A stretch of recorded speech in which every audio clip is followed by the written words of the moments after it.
One deep inside a chaotic, shattered world, a kid dreaming of being Sung Jinwoo stood completely bewildered. Ruined buildings lined the empty streets, showing absolutely no signs of life. Then a strange, imposing figure appeared right underneath him, blocking his path. The entity questioned what a human was doing here, giving him zero time to reply. This knockoff Zeus immediately challenged him to reach the deepest end of the abyss. The threat shocked him awake, and Sora, a total shut-in, jolted from his sleep. He sat up in cold sweat, wondering why these identical nightmares kept haunting him. Realizing he was running late, he scrambled out of bed and rushed to the bathroom. Brushing his teeth in a daze, he kept analyzing the dream until his dad walked in. His dad teased him, making him complain he was no longer a kid. The old man laughed, claiming Sora only stayed up late to admire his dad's muscles. Annoyed, Sora instantly shut him down, reminding his dad of how broke they actually were. He pointed out that the only reason they crossed paths was their cramped, tiny apartment. Insulted, the father swore he would strike it rich and provide a better life for them. He meant both Sora and his brother Riku. Sora finished brushing his teeth. He realized how quiet and easy things had been since Riku joined the defense force. Sora had plans to enlist too, but he secretly dreaded leaving this chaotic home. He would definitely miss his goofy, deadbeat dad and his overly strict mother. Deep down, he hoped this peaceful, lazy daily routine could just last forever. But a massive earthquake suddenly hit, violently shaking the entire building. He had made the classic mistake of wishful thinking, and fate noticed. After the violent tremor, massive, inexplicable towers emerged around the world. As experts analyzed the massive structures, their terrifying complexity shocked the public. Sora realized these bizarre spires looked exactly like the ruins from his dream. That realization terrified him. A few days into the chaos, they gathered. They spoke with Riku, who was ordered to stay on duty with the defense force. He promised to return home safely, but they lost contact with him shortly after. The former idol went completely silent. To make matters worse, the news offered no help. Although the government kept insisting that staying indoors would keep everyone safe. More and more of these mysterious towers continued to rise across the country. Soon, television broadcasts went entirely silent, leaving everyone in the dark. Emergency radio updates finally ordered everyone to evacuate to designated military shelters immediately. This proved they were in an absolute, world-ending crisis. Before fleeing, they left a quick note for Riku, hoping he was still alive. With heavy hearts, they packed up and headed toward the emergency shelters. But as they walked, they realized something was horribly wrong with the city. Every soldier they passed looked completely defeated, wearing looks of absolute despair. Their armored vehicles were battered, covered in deep claw marks. A foul, decaying stench filled the air, smelling like pure rot. The horrible smell made the anxious father doubt if they were safe. Arriving at the camp, Sora saw the shelter was packed to maximum capacity. Yet a chilling silence hung over the crowd, as if everyone was awaiting execution. As they searched for a spot, they spotted a local thug harassing a helpless child. The bully wanted his bread, even though he had already taken his own share. When the kid pointed this out, the thug brutally kicked him straight in the stomach. Silencing him, the arrogant bully thought he had gotten off completely free. Like taking candy from a helpless baby, but a sudden reality check was waiting for him. Sora's dad grabbed the guy's shoulder, warning him to leave the kid alone. When the brainless thief tried to swing at the old man, he got a heavy dose of his own medicine in the form of a clean roundhouse kick. It sent him crashing down, after returning the bread to the grateful kid. The humiliated jerk scrambled up and left, swearing he would get revenge later. For being messed with, as the angry bully walked off, Sora worried for his dad. Wondering how the guy might retaliate, but his dad was completely relaxed, telling his son that he would keep a very close eye on him. Staring at the bully's face, the shut-in realized he knew this guy. It was his high school tormentor. Suddenly, a panicked soldier stormed in, yelling at the civilians to escape out the back immediately because there were emergency trucks waiting to move them when people demanded to know why. The soldier refused to answer, causing a massive uproar in the camp, while the refugees angrily shouted about being kept in the dark. A massive slamming sound rattled the entrance, making the guard panic even more and repeat his orders. Only Sora and his parents listened, while the rest of the crowd just watched the officers struggle at the door. Then, terrifying and monstrous figures smashed through, throwing the soldier back and sending the crowd into a panic. Seeing these hideous, demonic creatures, the gamer realized they were in far more trouble than he ever imagined. Once the monsters invaded, the refugees finally understood the threat and ran for the trucks.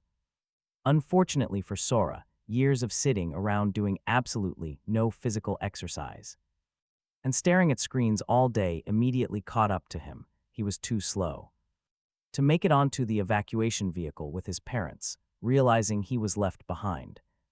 He desperately scrambled toward the other trucks nearby, but they were all completely packed. Just as panic set in, he spotted one final truck with some space left and dashed toward it, begging the guy at the back to pull him up. But the moment their hands met, Sora realized. Talk about a nightmare, his savior was actually AG, his old school bully. Before the young man could even react, he was shoved hard off the truck, letting the desperate crowd stampede right over him to fill up the vehicle.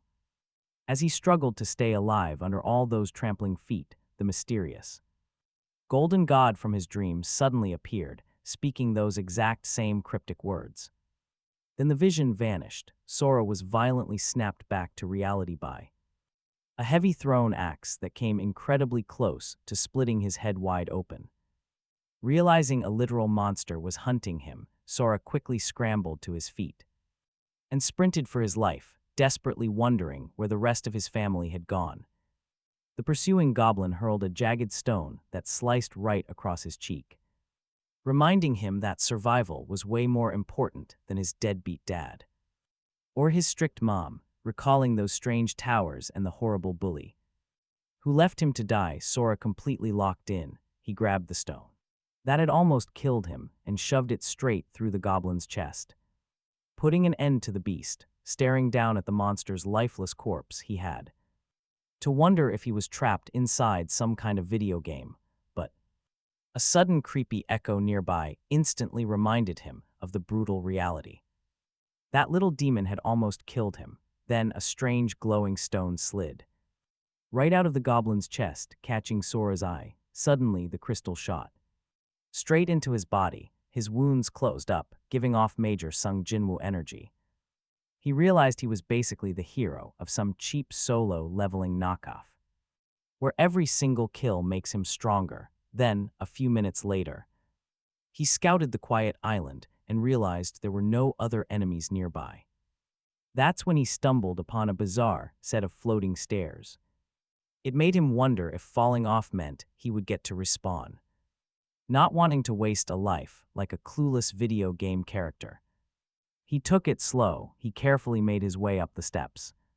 At the top, a dark, creepy cave entrance yawned open before him.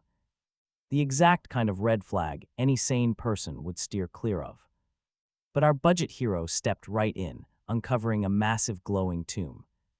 Moving closer, Sora reached out to touch the stone, suddenly deciphering the creepy runes.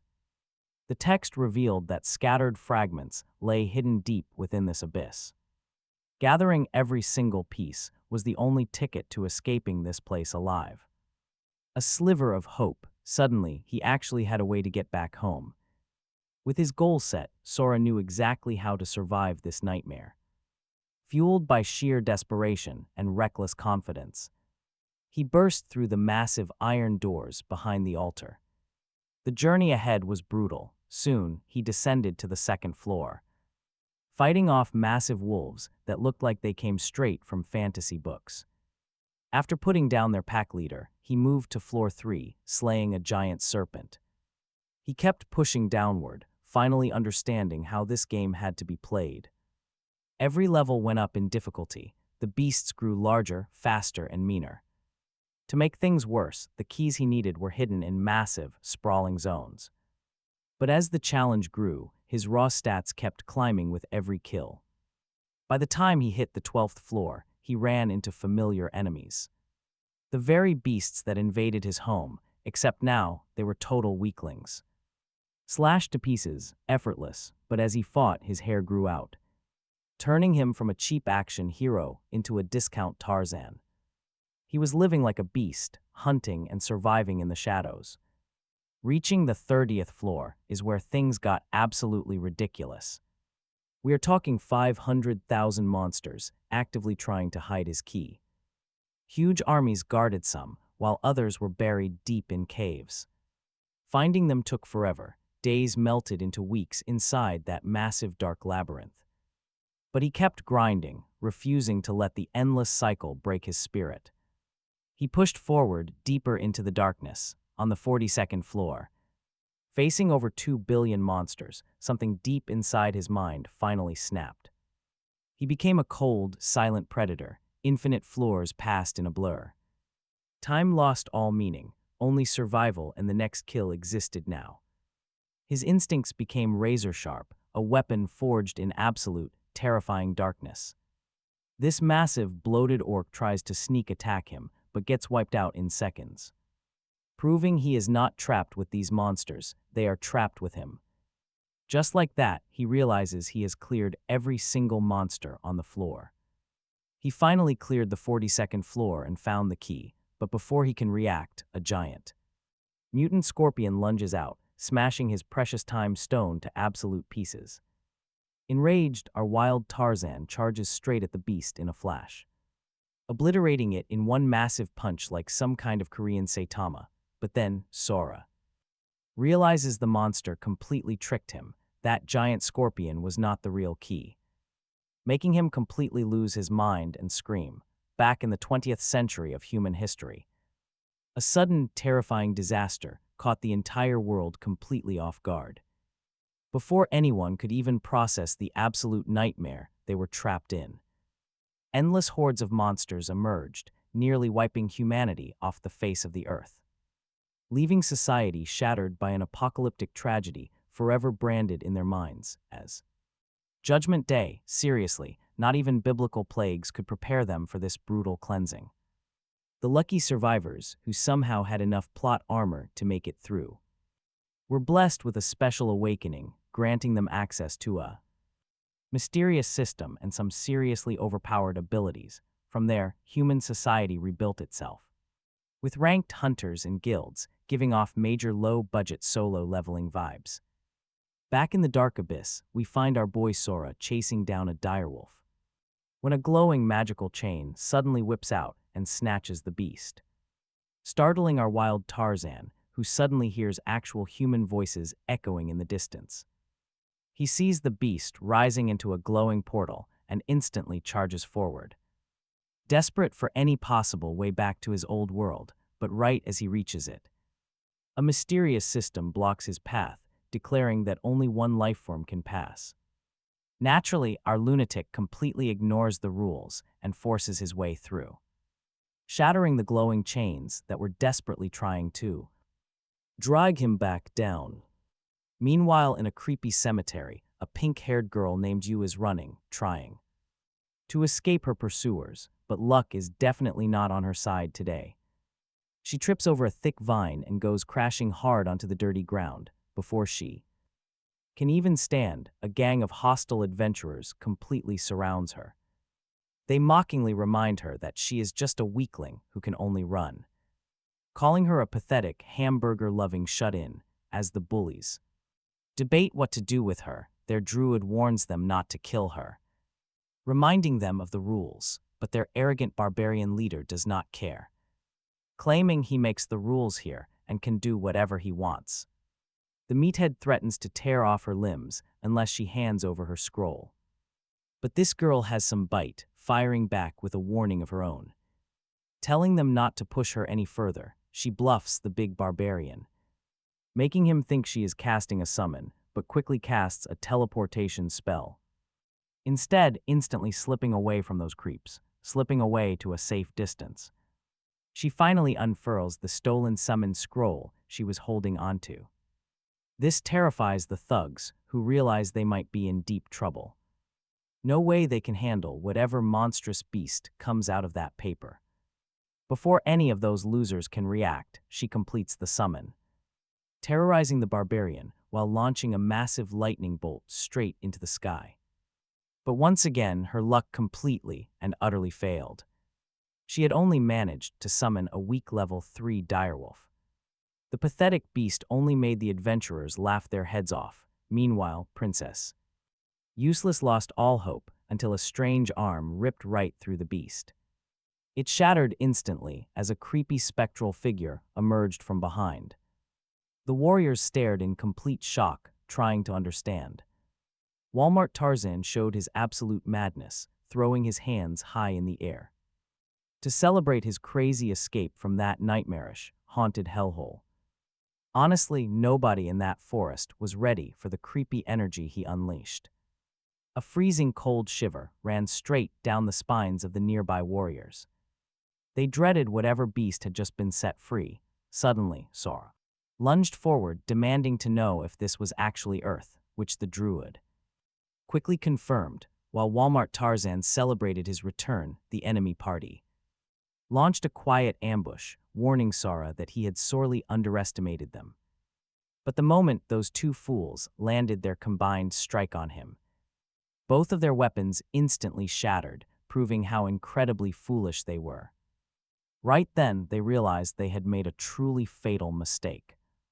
They were completely cooked. Staring down at the two jokesters, Walmart Tarzan felt a massive surge of post-traumatic stress, slamming the meathead by his neck to demand answers. He quickly realized he was holding a pathetic weakling instead of a monster. Letting the wild caveman calm down while the terrified tough guy stopped whimpering. He finally stopped shaking in fear. Once his head cleared up a bit, Sora ordered the terrified group to get lost, sending them scrambling away in panic. As the princess stared at the terrifying force of nature before her, Sora turned around and asked exactly how long he had been gone. When she replied that it had only been about 5 years, he demanded more details about this ruined world, wanting to know why it looked like a wasteland. The moment she went on to mention the main city nearby, the very place where he was raised, he went wild, shaking her violently. While demanding to know if his home was safe, she explained that elite hunters were protecting that zone, so it was likely fine, but the feral caveman remained highly skeptical, demanding she point him toward the gates. The second the useless princess pointed toward the city, the beast vanished, leaving her completely stunned on the forest floor. She could not believe her own eyes. Elsewhere in the wild woods, the battered rookie squad was cornered by yet another terrifying stranger. A total freak. This time draped in a dark hooded cloak. When he demanded they reveal his target's location, the squad was completely overwhelmed by his horrible stench, leaving them choking and unable to speak. Before they could even complain, the cloaked killer instantly slaughtered them all, wiping out the entire squad. They never even knew why they died. The following morning at the Tigers Roars Guild headquarters, the secretary reported to her arrogant leader that contact with the squad had been completely cut, sending him into a rage. Completely blind to the hooded maniac, Guildmaster Richt just assumed they had somehow lost to that useless princess, cursing how such garbage ever joined his guild in the very first place. He immediately barks out fresh orders to his secretary, demanding absolute payback. Anyone crossing his guild pays in blood. Suddenly, our budget Tarzan comes crashing straight through the front windows, totally forgetting he is out of the jungle. Richt cannot see him yet, but he catches a foul scent of raw blood and pure madness, wondering what freak just entered his territory. The arrogant guild master immediately orders all of his scout troops to fall back, predicting the rival towers are preparing to make a move. Meanwhile, Sora finally arrives at Set City, taking in the view from a high rooftop. memories of how the initial invasion started come rushing back. The very catalyst that turned him into a budget version of Sung Jinwoo. He almost lost his humanity completely, nearly turning into a mindless beast. Similar to the monsters he slaughtered, yet thoughts of his family kept flickering in his mind, keeping him just sane enough to remain human. The beasts he used to fear are now nothing but absolute joke to him. Total weak sauce. Now he desperately hopes his family is still out there somewhere, soon. After our wild protagonist makes it home, only to find complete devastation. A massive earthquake had flattened the neighborhood, prompting a total evacuation. Nobody is supposed to be living here anymore, but guess what? Sora pushes open a door and finds a handwritten note left on the table. From his parents, who stubbornly refused to accept that he was dead. Reading their words, tears finally break through as he realizes they risked everything just to wait for him, searching through his old bedroom. Sora uncovers a crude map that points directly toward a secure refugee camp, known as Shelter 6, where his parents might actually be. With a clear goal ahead, he decides to trade the Tarzan look for that sleek Jinwoo aesthetic, hacking off his wild hair with a blade. Finally looking like a civilized human being again, he prepares to set off toward Shelter 6, hoping with all his heart that his parents are safe. He bounds across the rooftops like a wild animal, effortlessly slicing through any monster that crosses his path as he leaps clean over a watchtower. The local guards freeze in shock, questioning their own eyes. Did a high-rank calamity just fly over them? Meanwhile, in another alley, a helpless young girl finds herself cornered by a group of thugs. These bottom feeders are practically drooling, having not seen a woman in years. Their pathetic excuse of a leader steps forward with a greasy smirk, telling her to relax because he intends to keep things gentle. Right before things get ugly, our newly groomed protagonist drops in, dripping with pure menace, calling out the trash who cannot believe their eyes. The thugs instantly threaten to slaughter him for ruining their little party. But when they try to double-team him, they get a reality check. Sora instantly face-plants them into the concrete like total amateurs. With his crew completely wiped out, the sock-wearing thug demands to know why the lunatic dared to strike down members of the Tiger Roars Guild. Suddenly, Sora spits out the bully's name, reminding AG of the helpless kid he abandoned to die in that ruined shelter. Realizing this monster is the same weak shut-in he tortured for all those years, the bully panics, desperately asking how the weakling managed to survive. As the coward tries to run, the wannabe Jinwoo grabs him by the throat, nearly making him wet his pants. Sora whispers that he literally crawled back from hell just to tear this scum apart, sending AG into pure panic. Without hesitation, Sora digs his fingers straight into the bully's bleeding neck, threatening to end his miserable life right here, with the trash begging for mercy. Sora's inner beast screams at him to finish it, to slaughter the weakling. After all, AG spent years tormenting the helpless shut-in without a single shred of remorse, brutally beating him to an absolute pulp just for his own twisted amusement. Now the bully is finally tasting his own medicine, and his life is on the line.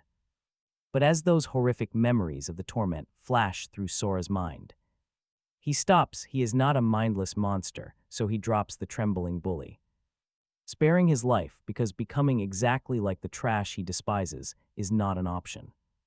Instead, he designs a different punishment, knowing that leaving AG completely unchecked means more victims. The guy is a parasite. When AG whimpers, asking what is going to happen, Sora coldly looks him down and offers a simple, brutal bargain. He will land 4 solid punches to settle the debt if the bully survives. He gets to walk away, a perfectly balanced, completely fair exchange. But AG loses his mind with fear, knowing even one blow would kill him. Before the coward can even beg for his life, the dark hero grabs him by the collar and drives a devastating fist straight through his jaw. He claimed he was being merciful, yet the merciless teen does not hold back. He repeatedly smashes the bully's face, completely shattering whatever sanity the coward had left. With the broken bully begging to die, Sora delivers the final, crushing strike. The impact shatters his limbs, leaving him paralyzed, broken, and practically blind. As the useless bystanders in the back watch the carnage in absolute horror, Sora tells them to drag their brain-dead friend to a hospital immediately, warning that they are next if he ever spots their pathetic faces again. Then he vanishes. He leaves the broken crew behind, entirely ignoring the gorgeous girl he just saved. Talk about a total lack of interest. Meanwhile, over at a tense military border, some slacking soldiers are joking about how lucky they are to avoid active combat. But right as they debate the odds of actually seeing a real beast, the universe decides to give them a brutal, terrifying reality check. An enormous monster erupts from the shadows, instantly wiping out the loudest talker. The moment they lay eyes on the massive kraken, the remaining guards panic. They scramble, totally unable to coordinate a defense because they are so horribly out of shape. It makes them completely useless. Still, they manage to open fire on the beast. But their pathetic firepower does absolutely nothing to its heavily armored hide. Instead, it only angers the massive, one-eyed horror. The mutated octopus charges, tearing through their ranks and slaughtering them until one lone soldier decides to play hero. He gears up for a desperate, self-sacrificing blast, but the beast completely ignored the weaker soldiers, leaving everyone totally confused. While the rest wondered what caught the beast's eye, some idiot with a hero complex threw a bomb, causing a massive blast that gave them hope, but reality hit hard. They were just background extras. The monster was only annoyed, glaring right back at the fools with its single eye, just before it completely wiped them out. A mysterious fighter dropped in from nowhere, landing on the monster's head and killing it. While this budget Sung Jinwoo casually harvested the dead beast, the soldiers wondered if he was the true terror from earlier. Seeing this freak of nature easily one-shot a level 45 monster like it was absolutely nothing, the lieutenant began to wonder if the man in front of him was an S-rank adventurer. He knew he had to scan this mysterious warrior using his inspect skill, but the moment he tried, his brain literally short-circuited from Sora's stats. While the soldiers struggled to hold their unconscious leader up, the nonchalant newcomer questioned one of them, asking how far Shelter 6 was from their camp. The private nervously explained it was many kilometers away to the north through a special Area X, which was packed with insane monsters. Sora asked what made it special. The soldier explained there were nearly 100 beasts of that level, roaming the area, making it a complete death zone. Before the overpowered adventurer walked away, the soldier pleaded with him to stop at Area X, insisting a hunter of his caliber would be a massive help in clearing them out. After confirming Area X was along the fastest route to Shelter 6, Sora agreed to clear any monster foolish enough to cross his path. A bit later, the lieutenant finally woke up, bringing massive relief to his worried men. When he asked how long he was out, a nearby private replied that it was roughly 10 minutes, but luckily for them, potions from the dead monster got him back on his feet. When he asked where their mysterious savior went, he learned he was headed north, causing him to panic. After confirming the hero was traveling straight toward Shelter 6 through Area X, the veteran officer ordered his men to contact headquarters immediately to prevent a total disaster.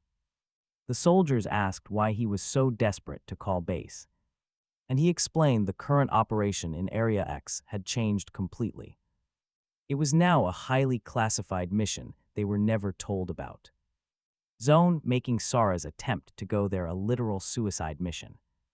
At the military command, they received the urgent camp call, which their general accepted. Once granted an audience, the panicked lieutenant began his report, informing the governor of Gravy about the mysterious hunter who saved them.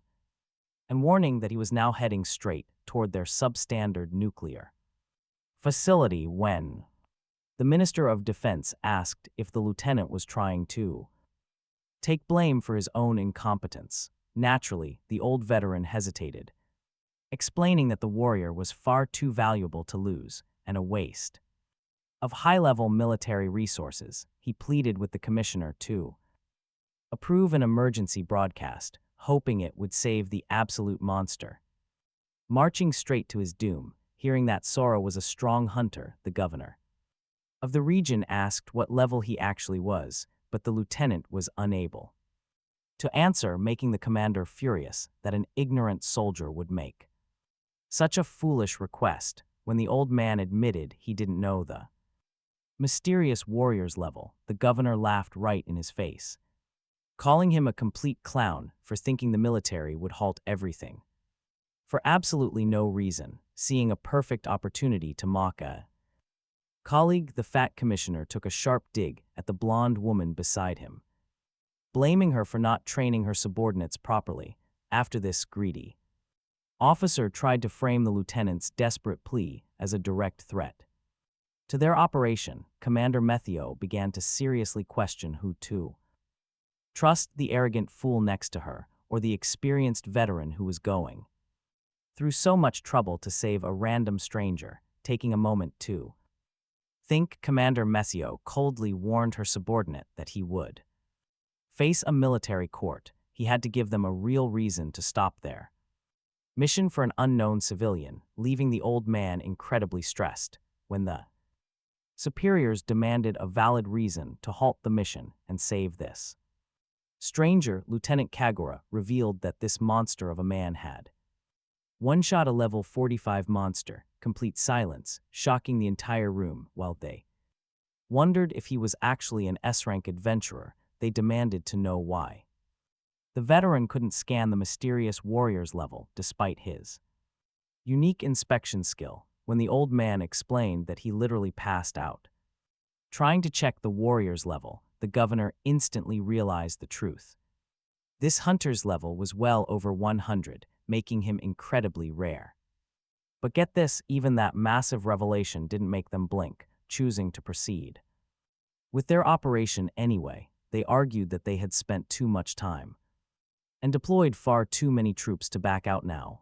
They assessed their plan, pointing out that an emergency broadcast would only distract their soldiers and potentially break their focus, causing chaos among the monsters, which was a risk they couldn't take.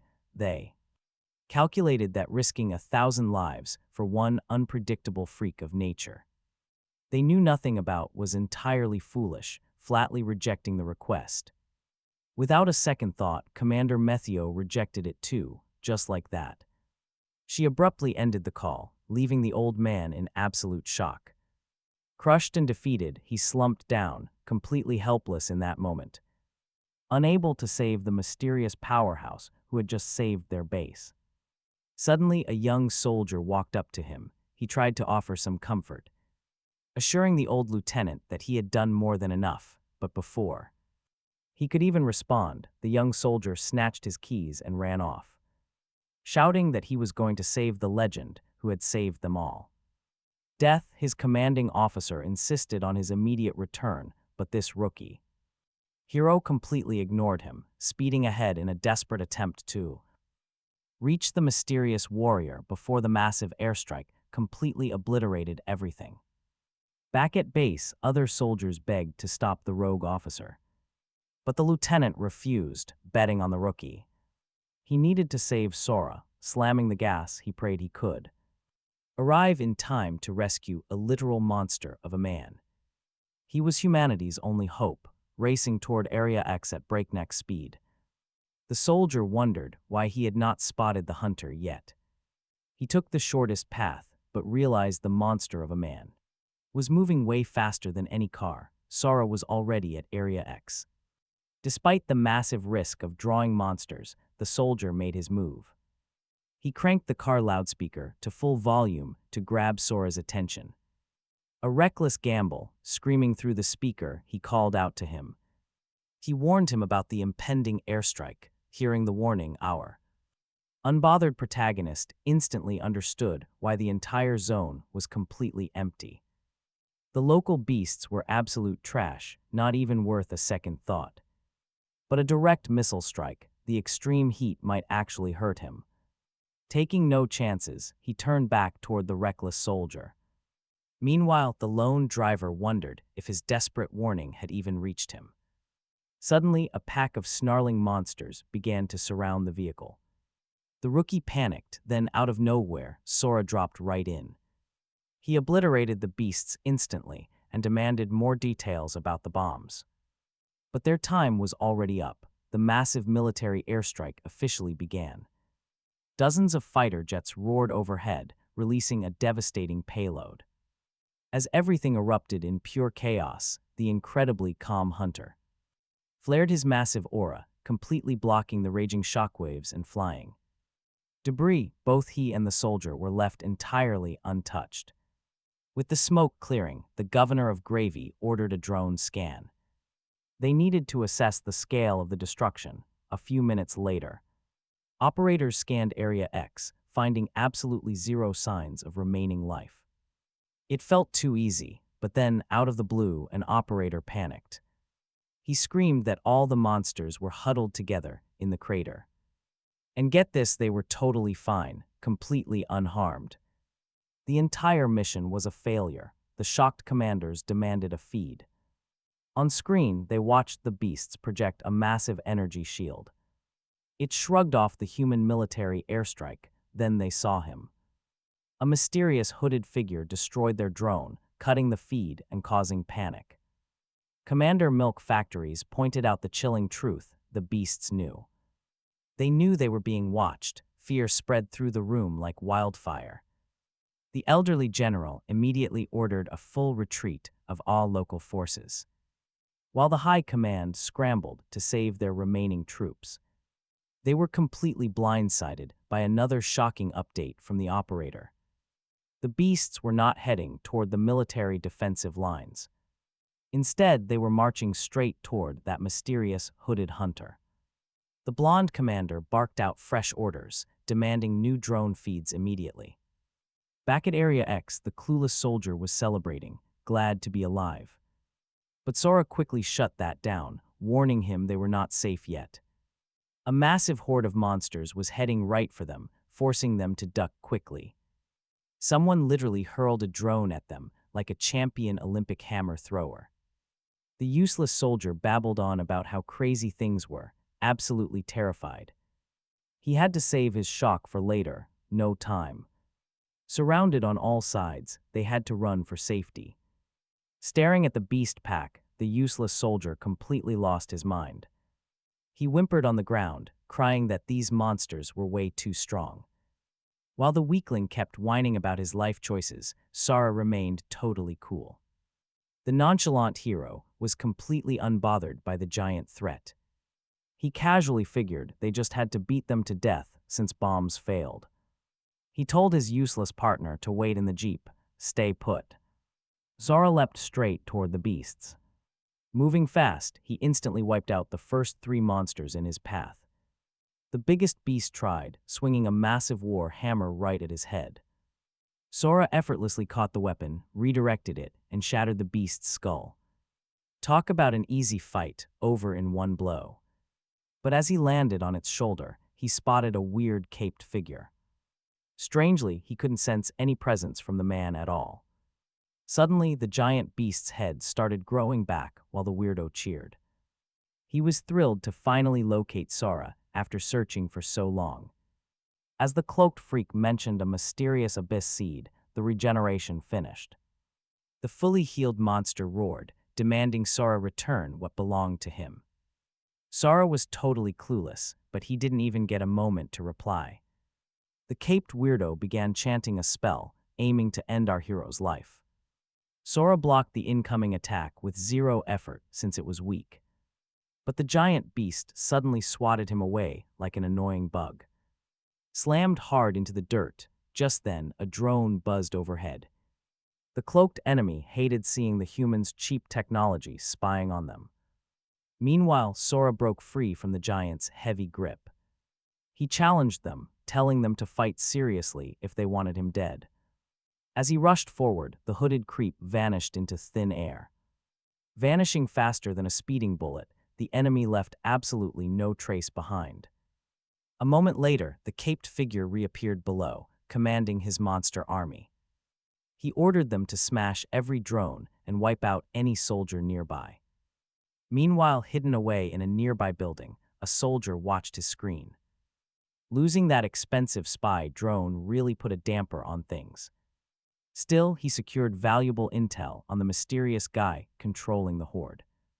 But his small victory ended instantly when a beast found his hiding spot. Following the caped leader's command, a monster lunged to rip him apart. Back on the battlefield, Sora recalled the naive soldier's desperate plea for help. Targeting the caped leader seemed like the fastest way to end this. But taking out the boss wouldn't be quite as simple as he hoped. The beast creeping up behind him has other plans, striking just as Sora gets distracted. While he deals with the monster, the hooded freak sneaks in for a cheap shot. Before the blade lands, the nonchalant final boss catches up and stops his sword. And then everything shifts. The adventurer faces a massive plot twist when his opponent looks exactly like him. He looks exactly like his old wild Tarzan days, making him hesitate for a second. Snapping out of it, he snatches the man's sword and instantly fires back with his own strike. But the caped weirdo slips away again, leaving Sora confused as he senses something dark. The terrifying energy of the abyss is pulsing right through that mysterious sword. Now weaponless, the villain starts whiny crying about having his sword taken away. He literally complains to the nonchalant final boss as the stolen weapon vanishes. Knowing this dragged-out fight is going nowhere, Sora decides to save the clueless soldier first. He needs to get him off this battlefield immediately, starting with a quick question. After confirming the guy is fine with heights, Sora effortlessly hoists up the massive vehicle. But before he can even take a step, the caped weirdo begins charging an attack. He charges up a knockoff spirit bomb, threatening to wipe them both out. Talk about overkill. Realizing he can't just run from this, Sora drops the vehicle and prepares to fight. He charges straight at the massive blast, aiming to shatter it with sheer force. But the moment his fist connects, he realizes the attack is just a clever decoy. It was meant to draw him away from the completely defenseless soldier. The sorcerer strikes the vehicle directly, absolutely terrifying the poor guy inside. This uniform-wearing civilian has no idea how to even begin escaping this mess. Without warning, sharp, pitch-black vines burst right through the vehicle. It is a brutal hit, and Sora simply is not fast enough to save him. As the nonchalant final boss blames himself, the hooded freak decides to taunt him. He reveals the soldier is actually alive, but his mind is completely shattered. The villain has turned him into a mindless puppet using dark necromancy. When our wannabe Jinwoo asks if the villain actually enjoys this, if he really gets a kick out of hurting innocent people for fun, the dark sorcerer proudly admits it, sparking bad memories of Sora's past. Right then, the villain unleashes a massive barrage of sharp dark shards. But the nonchalant final boss is totally locked in now. He shrugs off the attack and charges forward faster than lightning on Wi-Fi. A heavy punch slams into the hooded freak, forcing him to drop everything. The soldier and the vehicle crash down, and Sora locks the brainwashed officer inside. He even apologizes for letting a weak bystander get dragged into this mess. With his burden safely out of the way, Sora finally goes all out. He throws a devastating punch, though the caped weirdo barely manages to block it. Using abyss powers, he survives, but Sora instantly adapts and strikes again. He punches the floating loser straight into the ground, shocking him completely. Before the dazed sorcerer can even process how he got hit, Sora charges. He prepares another massive strike, forcing the villain to use his monster as a shield. But it is entirely useless, as Sora instantly teleports right behind them. He winds up a terrifying special attack, ready to completely obliterate his enemy. He had to end the Dark Witch, for good, Even after Sora's ultimate strike, the beast survived. Its high-speed regeneration was just too fast. But Sora rebounded instantly, going straight for the creature's core. This completely blindsided the sorcerer. His jaw dropped. Honestly, who wouldn't be shocked seeing him glow like supersonic? Drawing out the monster's deep abyss energy to completely shatter the core, the caped weirdo was left defenseless before another hit landed. The sorcerer vowed he would get payback on the adventurer. He triggered a crazy spell, absorbing every single monster nearby. They instantly vanished. That left our overpowered main character standing there, completely alone in his shredded clothes. When Sora walked to the military truck, he wanted to find the idiot who almost ruined the fight. The soldier was knocked out cold, so Sora grabbed his dog tag, knowing the guy probably had family waiting back home. With the sorcerer still out there, Sora sprinted toward the nearest evacuation shelter. He had to beat him there a few hours later. The useless military finally showed up to inspect the wrecked battleground, hoping to find any clues about what went down. The monsters were gone. Still, Director Big Bazookas demanded they recover all available drone footage. She needed to understand everything. She remembered the powerful warrior her lieutenant had mentioned before, wondering if he was actually strong enough to survive a bombing or single-handedly wipe out a massive monster horde. Just then, one of her scouts pointed out a wrecked drone on the dirt. Shouting that its memory drive was perfectly intact, they pulled out the card. When they checked the files, they saw that useless soldier, our mysterious hero, in action. Meanwhile, another squad is currently in Area X, picking through those massive monster corpses, hoping to find some rare loot, when an officer found a unique chest inside a giant monster. He tried to sneak it away, but his partner caught him immediately, threatening to snitch like a rat unless they split the gold box. A loud argument broke out right there. Neither of these greedy fools wanted to give up the glowing chest they couldn't even identify. Since the rookie had zero say in this, the first soldier had to surrender the mysterious item to his partner. Having successfully snatched the box, the senior officer was absolutely thrilled, celebrating because he finally scored a rare golem relic. Meanwhile, our quiet hero finally made it to Shelter 6, which seemed completely untouched by the chaos. He walked inside, but his wild, savage presence instantly terrified all the refugees. They stared in shock, wondering what kind of muscular beast he was. Sora searched for the creepy sorcerer, but he couldn't feel him. Lost in his own thoughts, he accidentally bumped right into a blind old man who instantly smelled the thick scent of fresh blood. Clinging to him, the blind samurai quietly asked where he came from. Outside, Sora nods, prompting the man to offer a stack of cash for any useful info. The rough-looking adventurer might have seemed suspicious, but Sora was listening. Despite the ugly currency making him skeptical, our nonchalant final boss agreed. But first, the blind samurai had to answer some questions. Sora confirmed the so-called monk was actually a complete fraud. The blindfold was just a cheap trick to hide his true powers. He was a wolf in sheep's clothing. Then, the warrior asked his own question. He wanted to know why the military had suddenly increased their defenses. He also asked about those massive explosion sounds from earlier. Sora just played dumb, claiming he knew absolutely nothing about it. The topless adventurer gave him basically nothing to work with. Yet the blind samurai thanked him and handed over the cash anyway. He clearly realized this nonchalant doofus was keeping some heavy secrets. After their awkward talk, these two weirdos went their separate ways.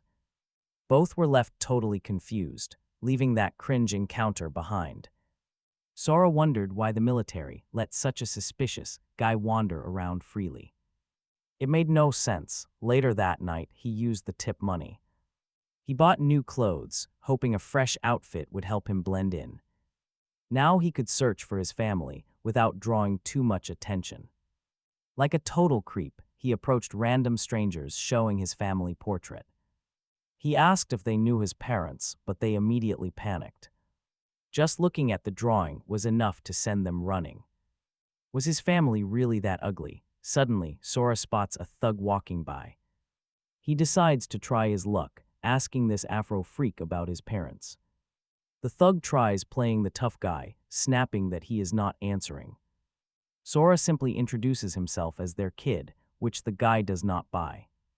Suddenly, a truck charges right at him, forgetting its own genre. But the moment the driver tries to crush our main character, things go wrong.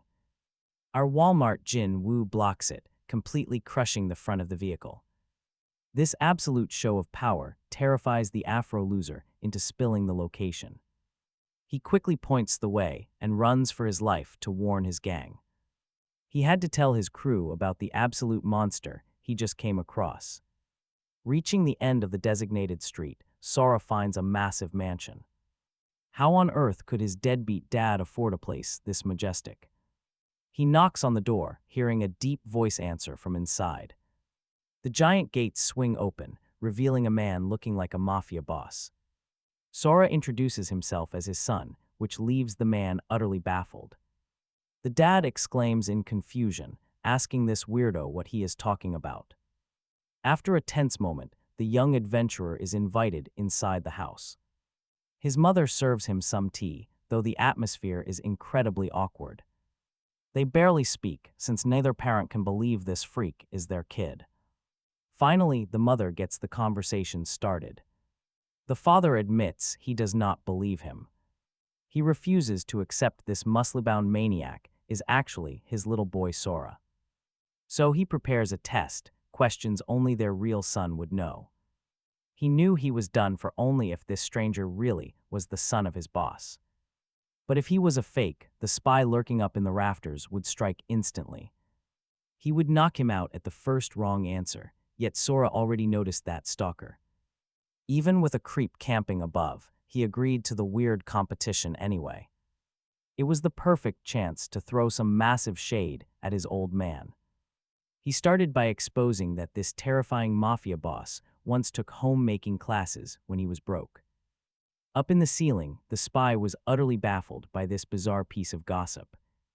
Then came a bigger blow when Sora revealed his tough dad also took ballet classes. Just like a delicate dancer, hearing this, the boss knew his reputation was dying. The mafia boss whipped his head around, giving the hiding spy an icy death stare. The old man tried to laugh it off, claiming this basic trivia was nothing special. But the lost adventurer decided to go much deeper into their family secrets. He stared right at his deadbeat dad, ready to drop a real bomb. He pointed straight at the prized sword on display and called it a total fake. The ninja gasped, the boss tried to deny it, but Sora just stood up calmly. He casually grabbed the weapon and pointed to a distinct scratch on the blade. A mark left behind by his own brother, leaving the ceiling ninja shocked again.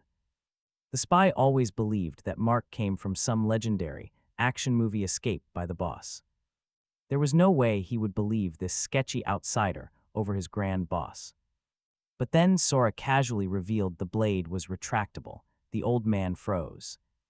He immediately sprinted over, wrapping his arms around his long-lost son in a tight hug.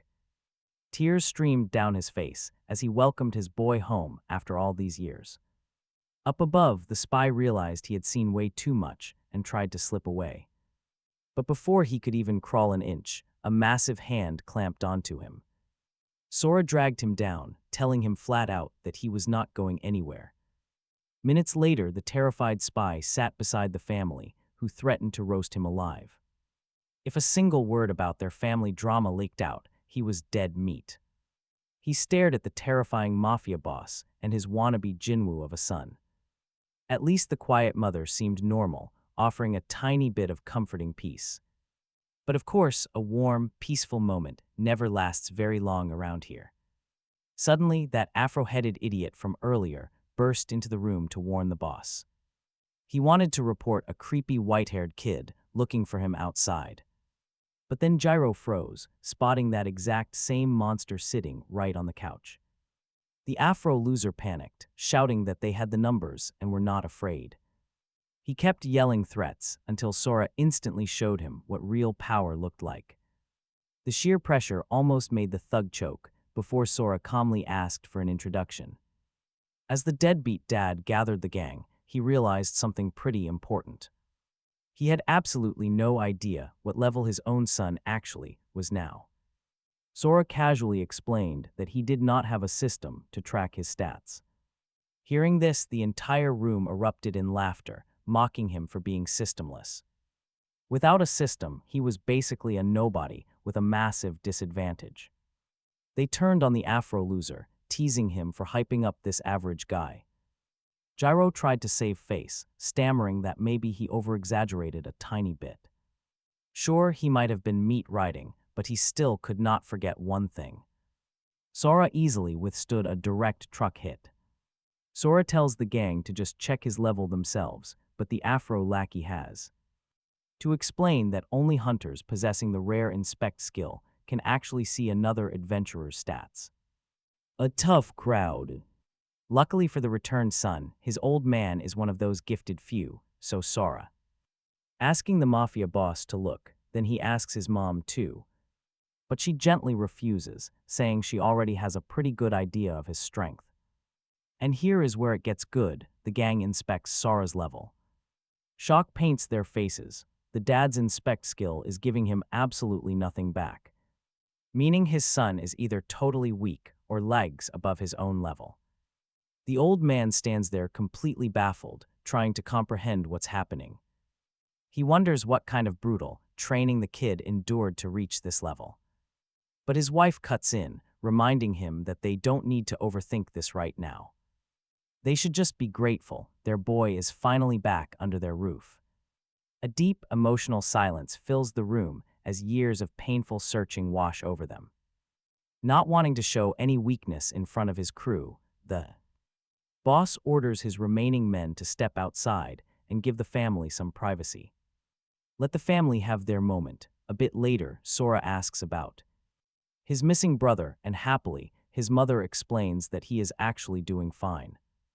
He is currently busy working with the military. She asks if Sora wants to call him, but the boy casually changes the subject, asking about her own class instead, which she happily reveals to be the cleric class. It is a rare support attribute, making her an incredibly powerful healer. Next, Sora asks if she can figure out why he doesn't have a standard system interface. She admits she cannot, but she does possess the gift of prophecy, which is exactly how she knew her lost maniac of a son would eventually return home. A rough crowd arrives at the main gates demanding to see the boss. Hearing the news, Sora's father welcomes Gyro, his trusted partner and vice president of the United Guilds. The boss asks for an update, and Gyro confirms their worst fears. Their suspicions were dead on. The rival Tiger's Roar Guild is actively plotting with the military to take them down when they delivered the harvested monster corpses to the officers. Their hard-earned points were stolen and credited directly to the Tiger's Roar Guild instead. This blatant betrayal leaves the boss completely stunned. He can barely believe it. They were supposed to be a neutral faction, but targeting his people directly makes them a far more dangerous threat than he ever could have anticipated. He tells Gyro to rest and manage the base, drawing his katana. His aura flares up as he declares he is going to pay them a visit. He is going to settle this personally. Meanwhile, back in the other room, Sora's enhanced senses pick up every single word of their conversation, reminding him that those forest stalkers and AG are part of that guild. Without hesitating, he decides to get involved and suggests tag-teaming the mission. With his dad, this immediately confuses Gyro, who wonders who this random kid even is. Once the boss introduces his son, the conversation shifts back to Sora's lack of a system, making the vice president think the boy will just be useless dead weight on the battlefield. Since he could not tag along, Gyro politely suggested the white-haired hunter should stay back and rest, a deal the lazy dad gladly accepted, claiming he had only just returned. even as the others tried to persuade him. To stay put, the quiet powerhouse realized they were just trying to protect him. Still, he played along with their little game and casually agreed to stay back, which totally disappointed the Afro guy who wanted to see him throw down. Once they all head out, Sora is left alone with his mother, who tries comforting him, though she immediately bruises his ego by messing with his hair. To get her to stop, he finally asks how his father actually became leader of the United Guilds and why they are fighting the rival group known as the Tiger Roars. His mother explains that back after the dark disasters of Judgment Day, multiple factions joined up to search for missing family, which included the quiet kid who got lost in a camp. She adds that the local leader actually formed the United Guilds to help with local farming and deal with wild monsters roaming around the area, which kept them safe for the past 4 years. But then, months ago, the Tiger Roars arrived, sparking a massive feud that the army refuses to stop because they find the local drama way too entertaining to ruin. Plus, those rivals are seriously strong and probably have government backing. Digging deeper, Sora learns that the rival Tiger Roar Guild actually has a special hunter blessed by the gods, basically making him their golden child. She warns him that his dad is just a tiny fish in a very small bowl, since his weak little squad cannot even clear a single dungeon tower. When he asks why their own guild acts like a bunch of gangsters, his mom blushes and giggles, confessing that it is just her personal kink. Yeah, she is pretty wild. After wrapping up their little chat, she leads him to his bedroom and tells him to go clean up. The silent powerhouse nods, but the very second he senses her leave, he slips right out the window, which totally amuses the old man who predicted it. As the squad marches over to confront the Tiger Roar Guild, Sora makes his move, quietly shadowing them from a safe distance. Suddenly, dizziness hits. He stumbles as they walk toward their destination. He feels incredibly dizzy, remembering he has felt pretty off since getting hit by that caped freak's bizarre glowing shards. Suddenly, that creepy voice echoes directly inside his head, sending him into a complete panic. He looks around, wondering if the crazy mage is hiding nearby in the shadows. Nerves spike. The sudden panic triggers some seriously wild, vivid hallucinations of the crazy mage, who apparently branded his very soul. The phantom voice grows louder, and the ghostly vision keeps mocking him. But that is the least of his problems. He just accidentally alerted the guards. They hear a noise and immediately head straight toward his hiding spot. He quickly slips away from the security, noticing the illusions have faded. But the moment he sticks a hard landing on a distant rooftop, the creepy ghost reappears, more persistent than ever before. Figuring this Phantom is afraid of the light, he quickly steps under a glowing lamppost.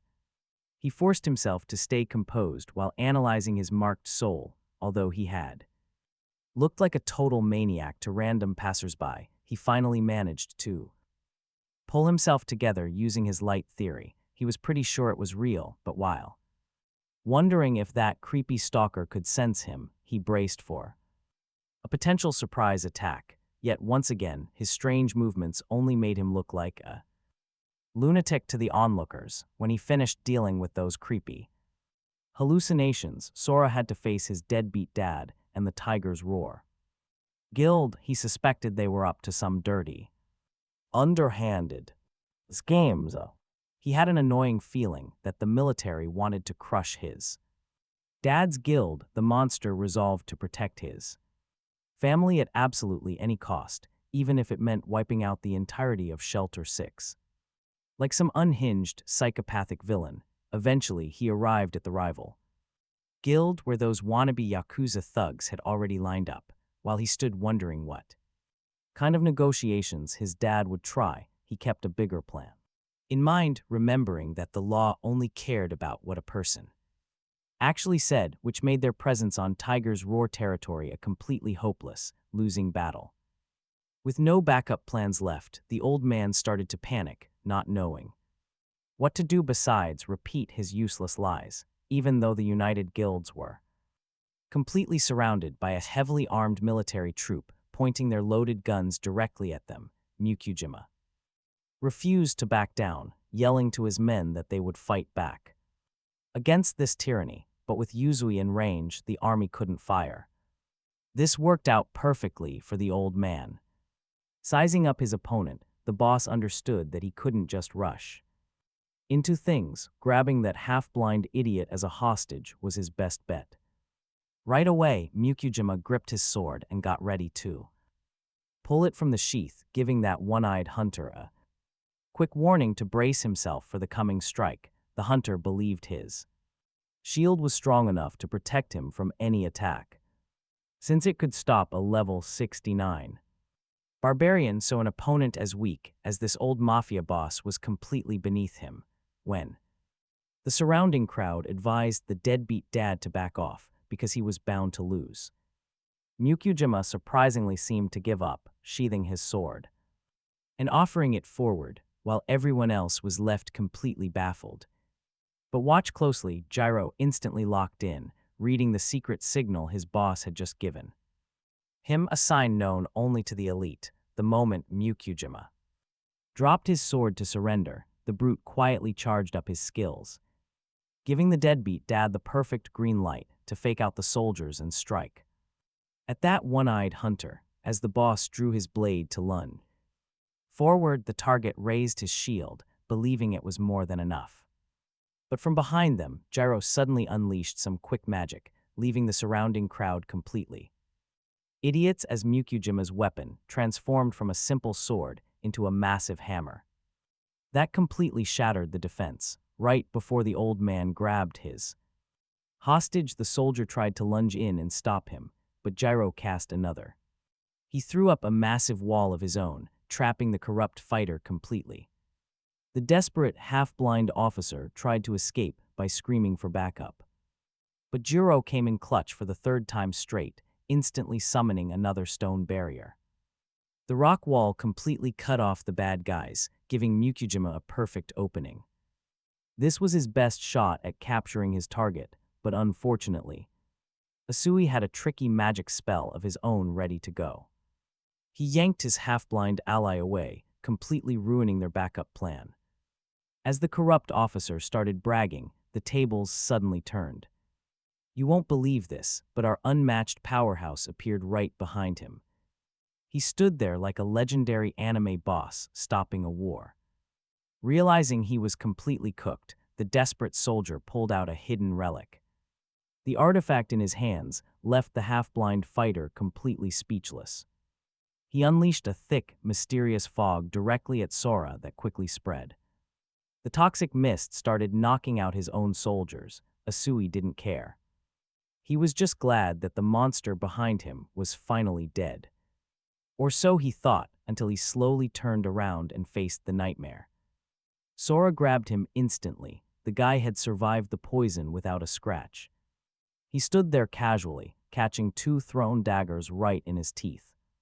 He casually spat the two blades onto the ground and smiled. He taunted them, calling them nothing but absolute trash in his eyes. Held up like a helpless stuffed toy, the terrified officer panicked. He realized his captor had to be at least level 100. This guy was a massive threat. Sora ordered Asui to stop his men. But the stubborn officer made one final, desperate move to escape. For a brief second, it looked like he actually caught the warrior. He thought he had him. But before the two could even plan their next move, playtime was over. The overpowered beast simply flung them both straight into a wall. His dad watched in absolute shock, unable to believe his son's power.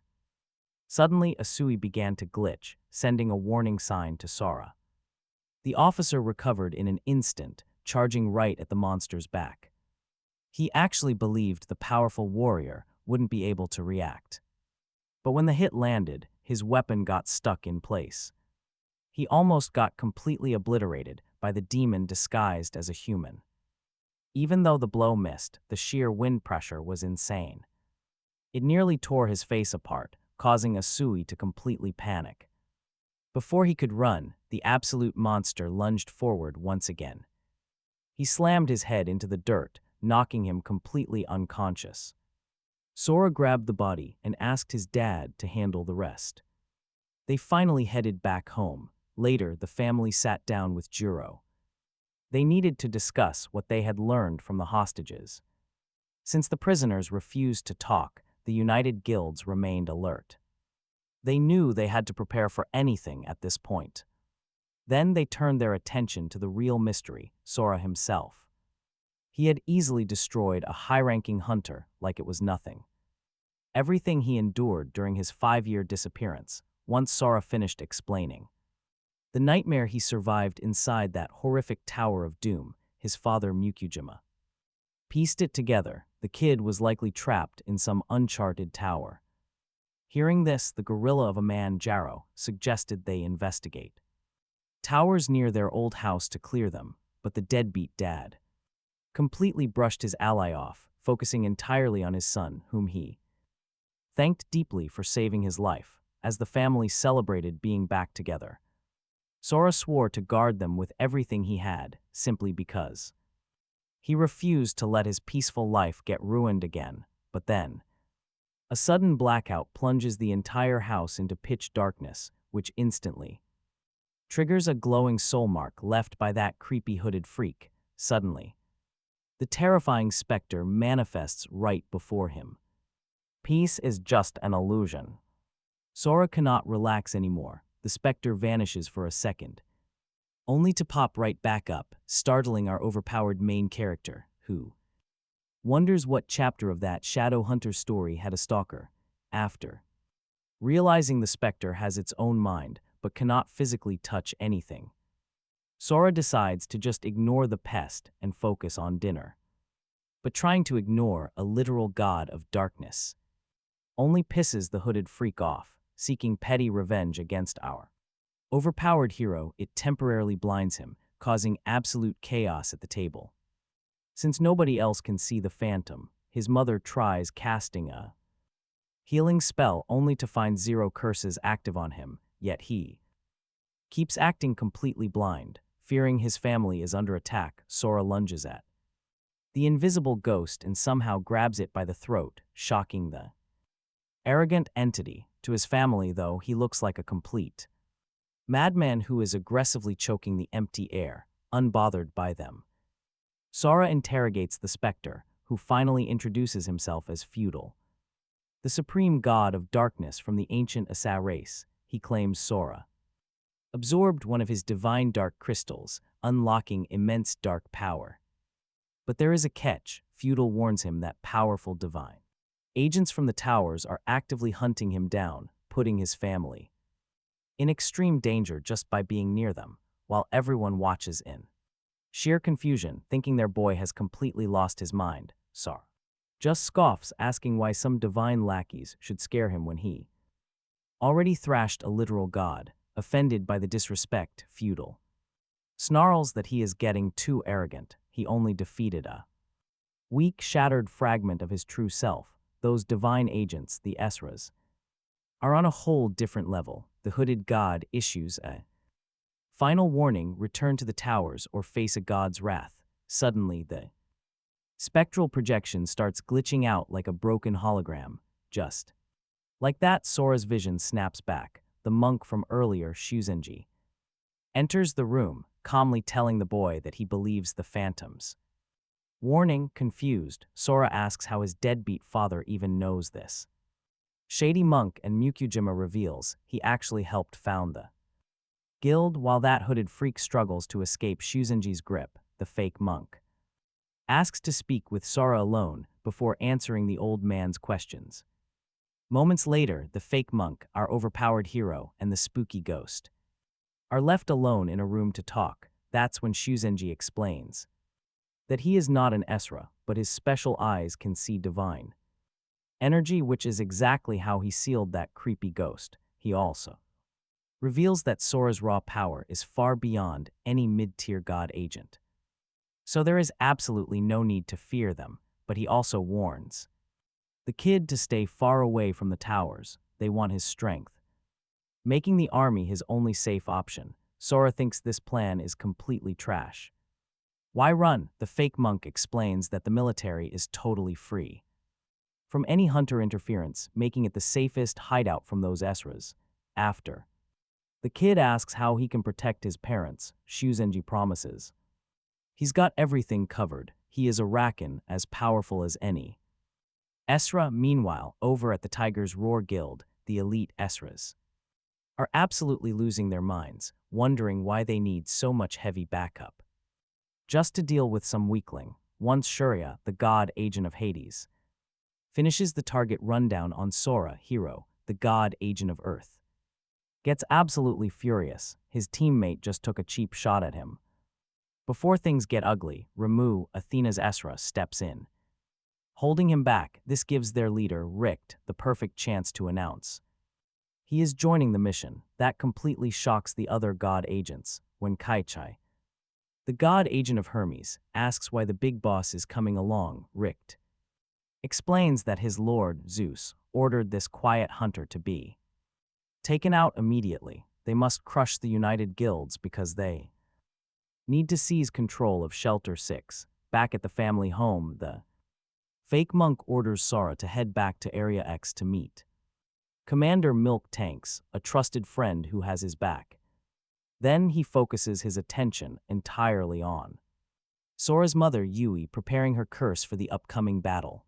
After reassurances from his mom that they will be fine, Sora heads out, leaving the fight to the cannon fodder, who have absolutely no idea what is coming. Minutes later, while the fake monk stands outside posing, the Tiger's Roar Guild party rolls up, their massive presence completely filling the whole air. This forces Shuzenji to activate his go-to defense skill, scanning. The arrivals, the monk is shocked to see 4 elite Esras, until they utterly break his spirit by bringing their powerhouse leader, Richt. When the big boss gives the signal, Shurya unleashes a sinister dark magic spell that traps all the United Guild's warriors in the entire area. Checking the situation with his unique eyes, Shuzenji realizes they are completely outmatched. The fake monk immediately tries to negotiate, but when they demand their target, Shuzenji plays dumb, denying everything. That completely sets off the hothead in the back. Hero, meanwhile, hidden in a back room, Sora's mother begins her own secret magic, catching the entire enemy squad completely by. What a twist! After that wild demon from the Tiger's Roar's party tried to draw first blood by targeting the monk, he instantly realized what Yui had done. The fake monk easily grabbed his hand like it was nothing, showing the hothead that his level had dropped by 30 before Hero could even react. Shuzenji blasted him back, creating breathing room from that smelly god agent. Then Mukujima foolishly began to explain Yui's ability to everyone, telling the enemy party they all lost levels, completely ruining their early lead. But Richt remained totally unfazed, telling Ramu to launch her budget domain expansion, trapping every single fighter inside her zone. With their prey trapped, the Esras prepared to slaughter the United Guilds, waiting for Sora to make some grand hero entrance. Meanwhile, Sora arrived at Area X, meeting the commander to ask for military backup. Once she confirmed this mystery guy was indeed Mukujima's child, Commander Huge Bazonkas ordered her soldiers to lower their weapons because she needed this complete freak to answer a few urgent questions.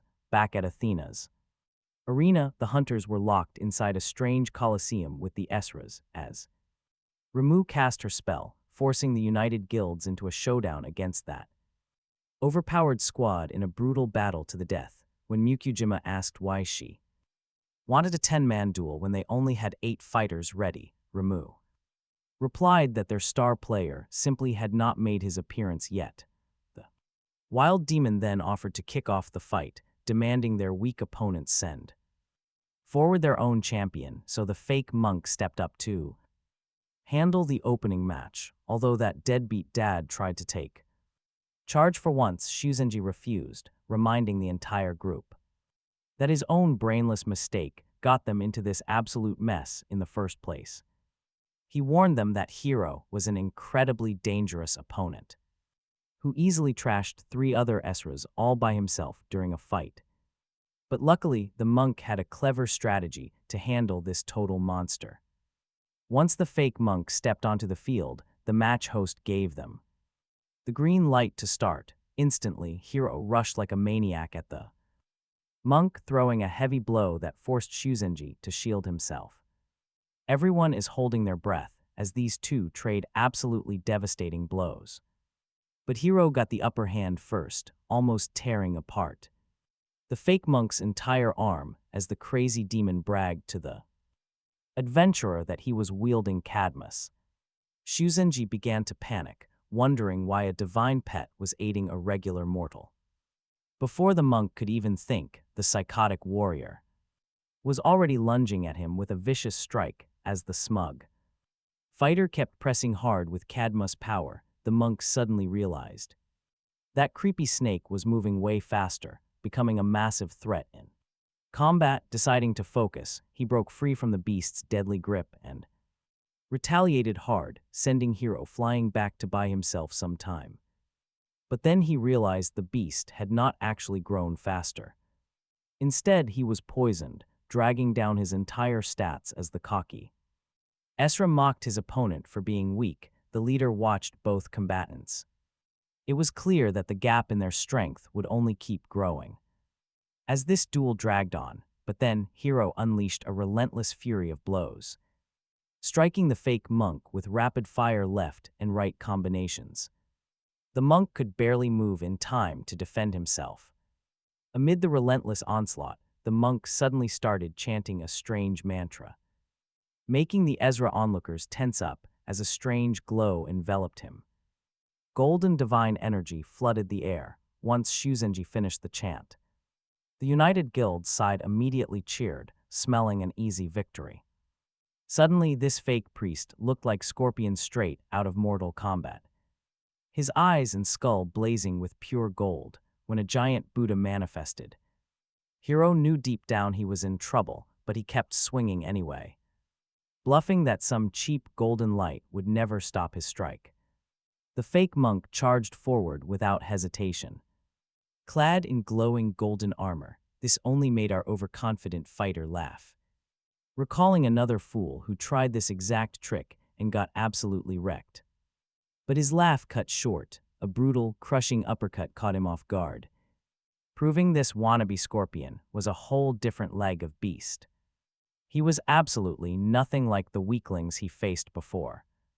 As Hero wondered how Shuzenji got this incredibly fast and sharp, the monk threw away all vows of peace and unleashed absolute chaos, beating our cocky fighter half to death. Desperate, Hero tried utilizing Cadmus as a last-ditch backup plan, but the move instantly backfired, pushing him toward a total system shutdown from the weird energy overload. Shocked, the brat gasped and demanded to know how this was happening. The monk sneered, since Hero himself was a fraud, so was his power. He delivered another nasty, bone-shattering punch that nearly broke him in half. Watching from the sidelines, Yoi pointed out the truth to her clueless allies.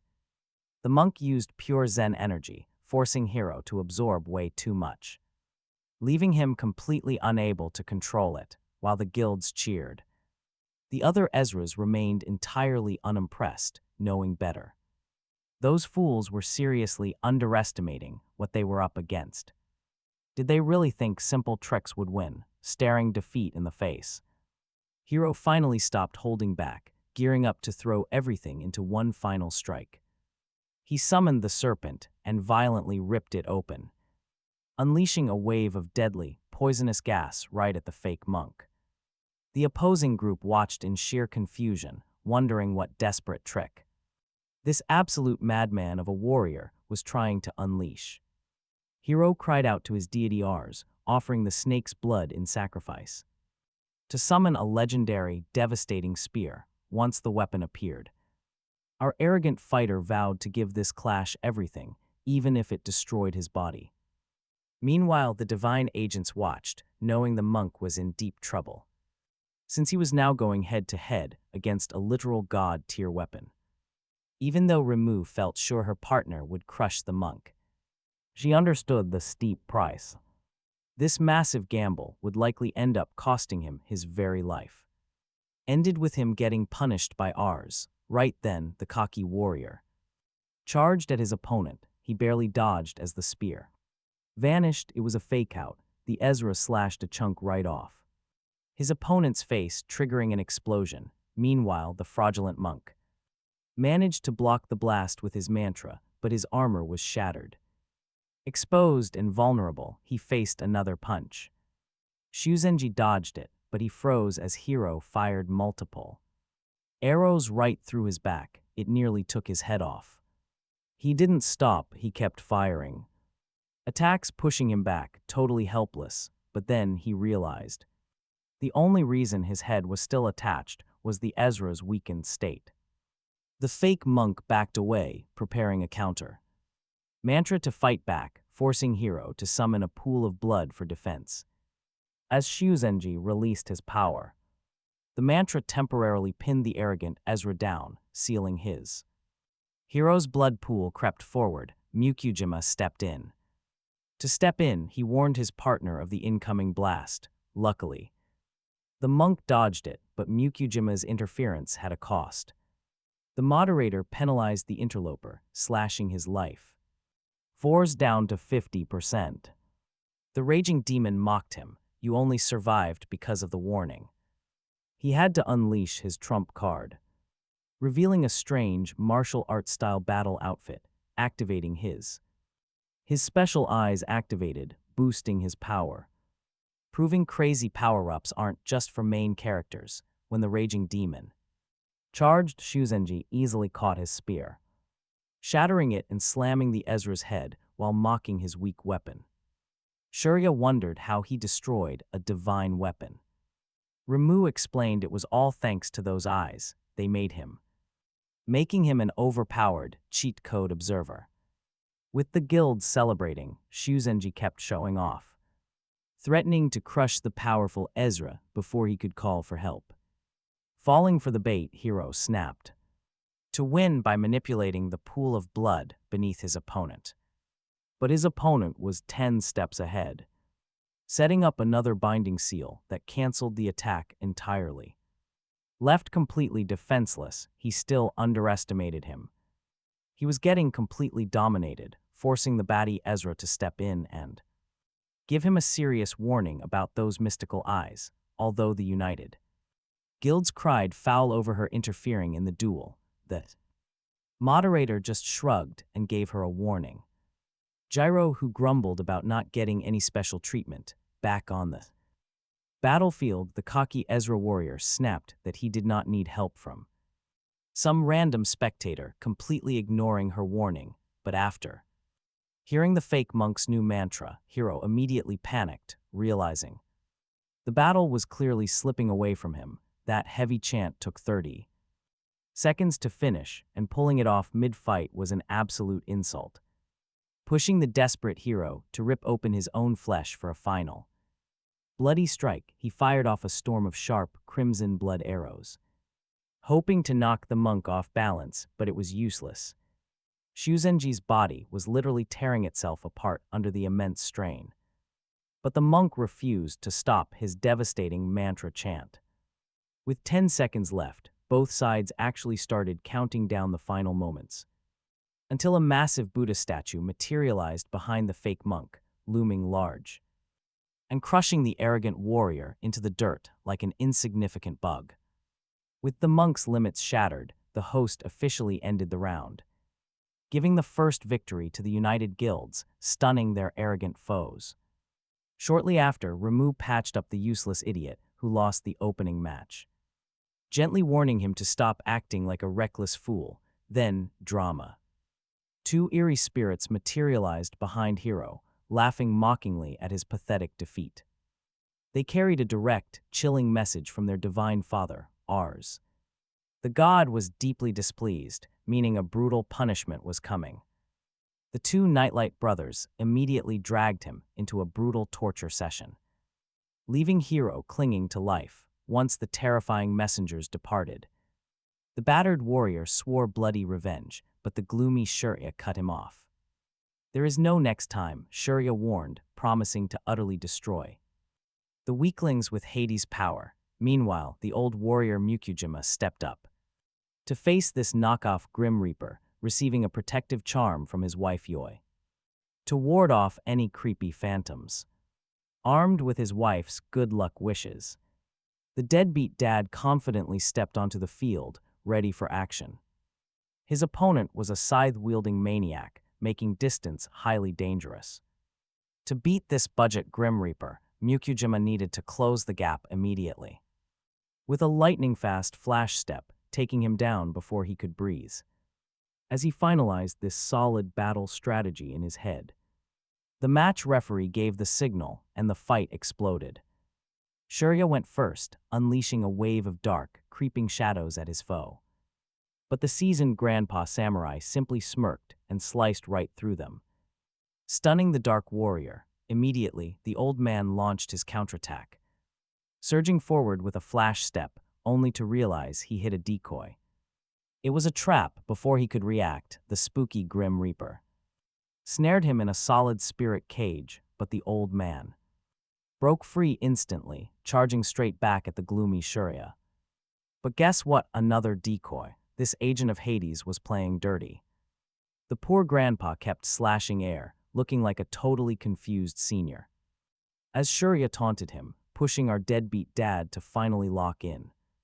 Spectating from the sidelines, Ramu, clearly the smartest member of their team, watched with deep concern, while the simple-minded hero thought it was luck. But Ramu knew better. The old man was hiding a monstrous secret. Because a weak deadbeat father could never become a legendary guild master. Meanwhile, the mother in the background looked way too comfortable, back on the war front. The other Ezra got incredibly cocky, just like his predecessor, allowing the unsamurai to slip right behind him like a thief in the night. Years ago, after the wild rampage of the towers, the army and some Shelter 6 hunters embarked on a raid to clear a monster-infested mine near their refugee camp. The mission started out smoothly enough since they only had to deal with low-level beasts, but everything shifted once they entered the deep mines. That was where the massive, terrifying monsters waited. It felt like stepping straight into another world, and deep inside that hell zone lurked a monstrous spider that was way beyond any of their abilities, or so they thought. While the weaklings ran, the deadbeat father, Mukujima, stayed behind to lure the beast away, keeping everyone else safe. For 3 days, the party had no idea what occurred in those caves. Then, hours into the 3rd day, they heard the beast scream its final breath, causing the entire mine to collapse. Just before the cave completely crumbled, it trapped everyone remaining inside. The swift-footed samurai escaped, much to the relief of his wife, who thought she lost both her child and her husband. The special skill he used to survive that terrifying cavern was now being unleashed against Ezra, boosting his speed so fast it felt like he was tapping into another dimension. To borrow pure speed. Absolutely terrifying, the Grim Reaper wannabe, Mukujima just kept getting faster as he shredded through the shadow clones, cornering his opponent completely. After the 5th and 6th lightning strikes, he nearly sliced off his enemies' head. By the 7th strike, every single shadow clone had been destroyed, forcing Shurya to step up and close the distance face to face. Meanwhile, the clever Ezra had been analyzing the old man's power and realized that, unlike their own group, Mukujima received his blessings straight from a hero instead of a god. Rumors said the towers were built from human history and myth, explaining where these legends and gods came from. It was highly impressive, but she still thought the old man just got lucky, unlike real god agents who had to struggle for every bit of power. Back in the fight, the cheap Grim Reaper kept bragging about how his divine weapon outclassed a basic sword, but the old man was not impressed at all, swinging back with enough force to nearly disarm his opponent. As the second arrogant fighter left an opening, Mukujima seized the moment and lunged his blade forward, driving it straight through his enemy's chest, but Shurai fooled everyone, including Sekai and the entire party. That pesky Reaper had once again used a clever trick to escape, allowing him to easily strike back from behind, though the old man managed to dodge. His soul got marked by this shining Reaper from Wish, who explained that the samurai's soul would belong to him if he got marked 3 more times. With his enemy shaken for the very first time, Shurai started flexing his aura. He boasted that the old man would never get close again, but after rethinking the battle, Mukujima realized something terrible. He was cooked. His opponent was a major threat at any distance. While the desperate samurai scrambled for a backup plan, the low-budget Grim Reaper just grinned. He charged in again, forcing Mukujima to defend himself with a wild swing of his blade. But it was another cheap trick, giving Shurai an open shot. After a chaotic clash of weapons, the fake Soul Reaper marked the old man's soul a second time, closing the gap. The spooky fighter just laughed, taunting his target mercilessly. He sneered that he absolutely could not wait to consume his opponent's soul. Before Mukujima could even react, the freak landed his third mark. Leaving him on his last leg, the battered samurai kept slashing blindly through the shadow clones while Shurai analyzed his moves. He refused to make the same mistakes as his predecessor. Was this old man plotting something by wasting all his energy? Then it clicked. He was just buying time to charge up his sword aura. Without wasting a second, the Grim Reaper lunged forward to secure his 4th mark, but the old man was ready. He used a special ward gifted by his wife to completely banish the shadow clones, but if you actually thought he stood a chance, think again, because Shurai easily bypassed the trick to land his final blow, turning the old samurai into his puppet. But then, something crazy happened, as some legendary tier plot armor suddenly arrived to bail him out yet again, granting Mukujima the sheer will to resist the soul marking. When the fake Soul Reaper demanded to know how a mere grandpa withstood his magic, Mukujima just powered up, declaring he would never become a slave to a creepy freak like him. As the battle raged on, the old man managed to push Shurai back with a leaping attack that effortlessly tore through the shadow clones. Suddenly, he got a massive boost in speed, destroying every clone as he cornered his opponent into a dead end with absolutely no escape. The wannabe Reaper screamed that he would never lose to a mediocre samurai. But Mukujima proved him wrong, landing a flurry of blows to seal his victory. As his opponent finally collapsed, meanwhile, outside the arena, Rekt vaporized a random background character who annoyed him, looking back in complete disgust at the useless losers who had just fallen to inferior warriors. He desperately hoped their main star would show up soon, because this match was getting incredibly boring to watch. Meanwhile, back in the arena, while the old man celebrated his victory with Gyro, his partner warned him of immediate danger, stating that a new darkness had just entered the battlefield. Suddenly, Shurai began releasing a massive surge of dark energy, causing absolute panic. And then, get this, a tiny hole opened in the freak's body, releasing a massive, terrifying monstrosity that completely overshadowed the power of Hades, sending cold chills down Mukujima's spine. The severed head of the fake Grim Reaper desperately begs for mercy from the real deal, Shurai's monstrous true form towering over his brother, making it very clear how much the weakling irritated him. He immediately shifts his cold gaze to the old man standing before him, absolutely terrifying everyone watching the arena, much to the amusement of the laughing guild leader. This horrifying death beast then starts telling the old man all about his bloody past as an Ezra candidate. He slaughtered his own brother and countless others, turning their souls into obedient puppets. Next, he warns the veteran samurai that he is next, immediately striking him down with the first mark of Hades, catching the old man completely off guard. as Mukujima assesses his current skills, desperately trying to survive this seemingly impossible, suicidal battle. He remembers a brutal fight against a mutant spider in the deep mines, where he faced the exact same despair, years ago when he tried to distract the beast. He failed miserably and got absolutely wrecked, yet he still refused to back down, doing absolutely everything he could just to draw the monster's attention. In one final, desperate move, he hurls his sword straight through the spider's head, bracing for the beast's furious charge.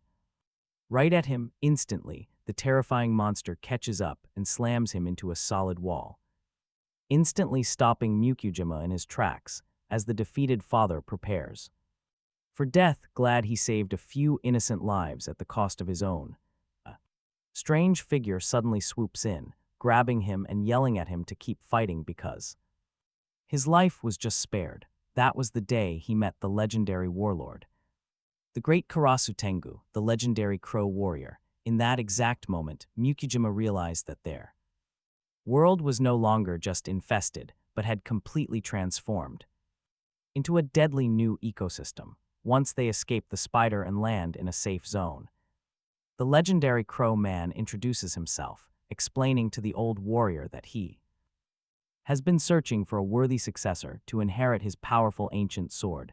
This lethal blade, named Spider Cutter, was built to slay a resurrected nightmare that now hunts Karasu Tengu relentlessly. Even though the mighty crow warrior managed to crack the monster's skull, he lacked the strength to finish it, leaving the spider alive to continue its rampage. But after seeing the brave old warrior risk his entire life to protect others against that terrifying, mutant eight-legged beast, Karasu Tengu knew right away that this old man was the perfect solution.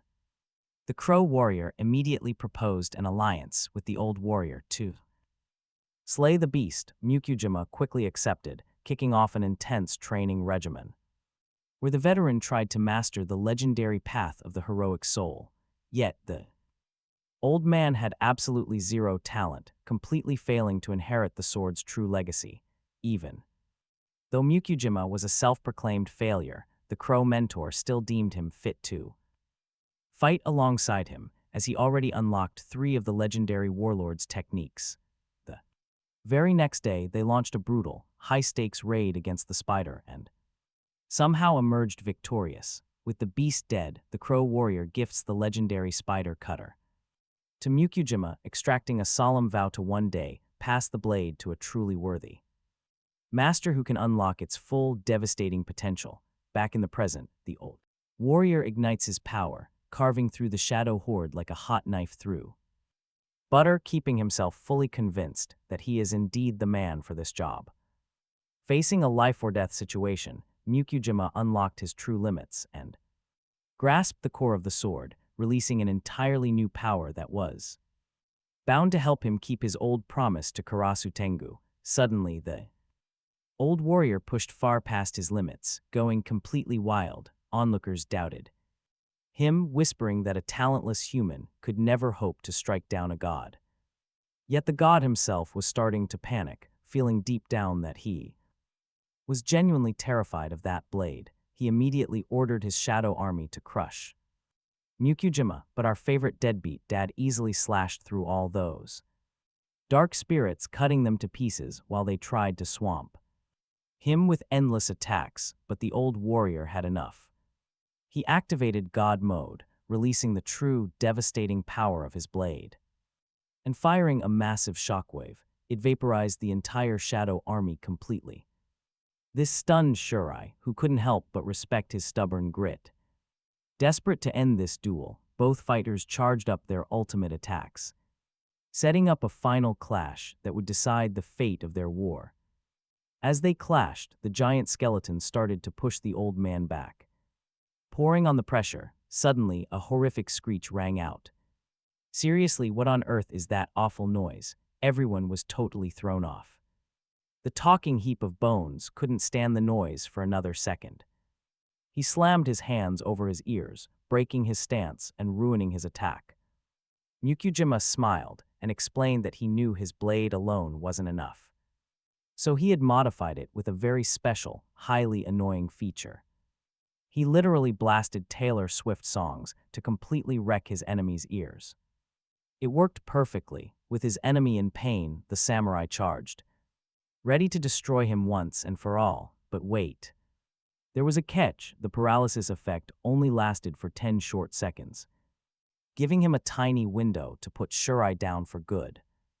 Mukujima leaped right for his opponent's throat and was so close to winning. But he just wasn't fast enough, right before he struck. The talking pile of bones recovered, blasting him point-blank with dark magic. Then he grabbed the old warrior and slammed 4 cursed soul markings onto him, turning him into a loyal zombie puppet, but out of nowhere. The skeleton felt an immense, threatening pressure from the United Guild's party, who were ready to step in and save their buddy before anyone moved. The match moderator cut them off, yelling that no interference is allowed here. Well, talk about instant karma. A massive bolt of lightning slammed down from above, ripping open the barrier in a flash, feeling the extreme pressure outside. Ramu realized things were going south.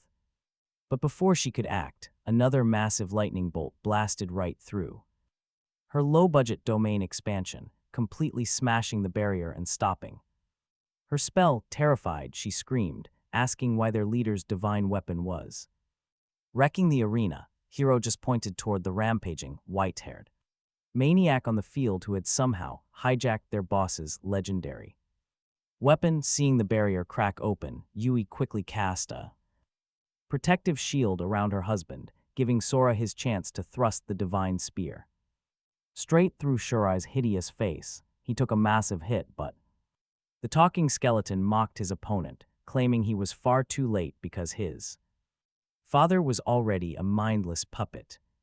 But the United Guilds refused to back down, unleashing a brutal combo. Sora shattered the monster's left arm, making him howl in pain. He freed his father, swearing that absolutely no one else would die under his watch today. The skeleton kept screaming. This bought the young warrior a brief moment to assess this dangerous situation. The bone monster was just cannon fodder, but that lightning user maniac waiting outside was definitely a different beast. He wondered why Rex's strike failed, and how he easily controlled that massive lightning weapon like his own. But when Rex suddenly reappeared, the United Guilds immediately prepared for battle, since the protective barrier was shattered and the Ezras were free to cause absolute chaos. Without wasting a single second, Hiro lunged directly at the fraudulent monk who had deeply humiliated him and very nearly punched his head completely off. Meanwhile, Ramu, the only smart agent here, tried to read her leader's mind, drawing her weapon. She asked their lazy teammate, Iwagaya, to actually help. But the useless guy refused, waiting for a dramatic moment. Giving up on him, she turned to the one-armed skeleton and asked for immediate backup. Some quick backup, teaming up to take down the massive monster together. As the Ezras charged, Sora yelled for Gyro to protect his parents. The heavy-hitting warrior shielded himself and the elderly couple behind a solid stone wall. Once safe, Sora unleashed his full power, swearing to crush these monsters. Meanwhile, the bald monk kept trading blows with the demon. But the calm leader suddenly stepped in and casually blasted Hiro straight through a thick stone wall. Ramu was absolutely terrified by this guy's overwhelming strength. She mocked the Ezra leader, calling him a joke for getting knocked out with a single strike. Sora then told the monk to handle the creepy shadow army. He turned to face the female Ezra warrior herself. She opened by throwing her heavy shield, but Sora easily caught it like a piece of paper. This forced Ramu to step up for close combat. She was completely out of her leg. He easily disarmed her, destroying her face with a brutal punch. Panicking, she screamed for her boss. But the boss was just hovering in the air, mocking his team for holding back. Then he aimed his massive arrow straight at the family's barrier. Shuzenji immediately sensed the danger and knew he had to act fast. He tried his best to cast a defensive spell, but it was too late. It was already too late. Richt had anticipated his annoying move before anyone else on the battlefield could react, blasting his attack directly at the barrier and shattering it, vaporizing every single soul trapped underneath. As the dust settled, Sora stared at the ruins of the shelter and spotted what looked like his mother's arm, sending him into absolute panic. He charged forward, but Ramu immediately hurled her heavy shield to stop him. Sora deflected the blow, though her strikes were noticeably getting much stronger now. Suddenly, the villain Ezra materialized right beside him, her level shooting past 100. This completely caught him off guard, even though he managed to block her. Heavy punch, she still overpowered him, closing the distance to mock him. She sneered, telling him his mother's curse was gone because she was already dead. Refusing to believe her, Sora forced an opening and ignored the threat. He broke away, desperately racing toward the pile of rocks burying his parents. But before he could reach them, Ramu summoned a massive spear of divine energy and impaled him through the chest, binding him with heavy spiritual chains. Yet the attack barely did any damage. She quickly scanned this bizarre anomaly and realized the boy had more divine energy than an actual god. He was like a literal black hole, absorbing any power thrown at him. Knowing this, she decided they had to eliminate him right this second. Gripping both spear and shield, she screamed for the other Ezras to help. They immediately joined her, launching a coordinated strike against the young man. They threw everything they had, desperate to kill him before he grew stronger. But then, catching a tiny sign of life from his mother changed everything. That tiny sign of life gave Sora the strength to shatter his bonds. He broke the divine chains and rushed straight to the collapsed barrier. Digging through the ruins, the usually calm youth completely broke down. His father lay lifeless, and his mother was fading away right before his eyes. Gently, she reached up to wipe his tears, whispering that it would be okay. She urged him to run, to survive and keep their family legacy alive. Her final breaths. She told him to walk his own path, not follow other main characters. With those words, she closed her eyes, passing away to join her husband. Big mistake, the Ezra clones rushed him, thinking he was weak and vulnerable.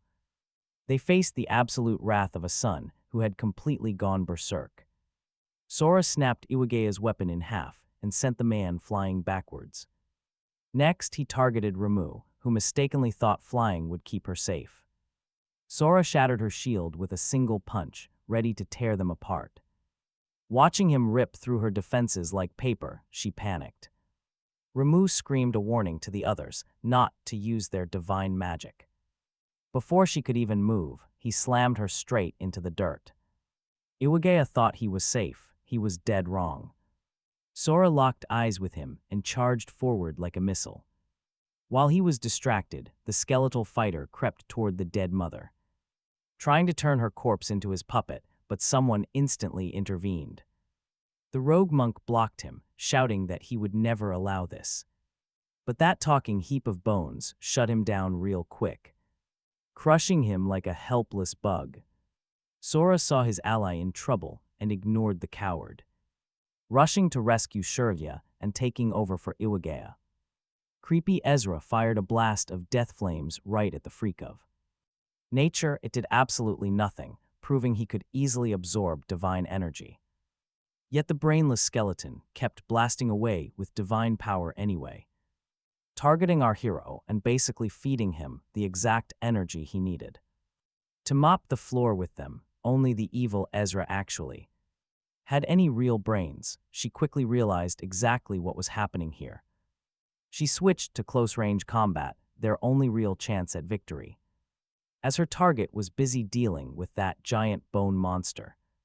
She kicked up massive chunks of rock and hurled them at sound speed, creating a barrage of supersonic bullets. Knowing these deadly projectiles threatened his mother's body, Sora shielded her and took the hits directly, giving the other Ezras a cheap idea. They all started throwing debris, trapping him in an inescapable, chaotic storm of flying rocks. Meanwhile, his mother briefly woke up and begged him to run before it was too late. But our stubborn warrior refused to leave her behind, declaring, that life meant nothing if he could not save his family. Suddenly, Rick stepped up after staying quiet since destroying the protective barrier, calling. Sora's little speech incredibly corny and embarrassing. He then pulled out his ultimate trump card, a sacred weapon gifted by the goddess herself.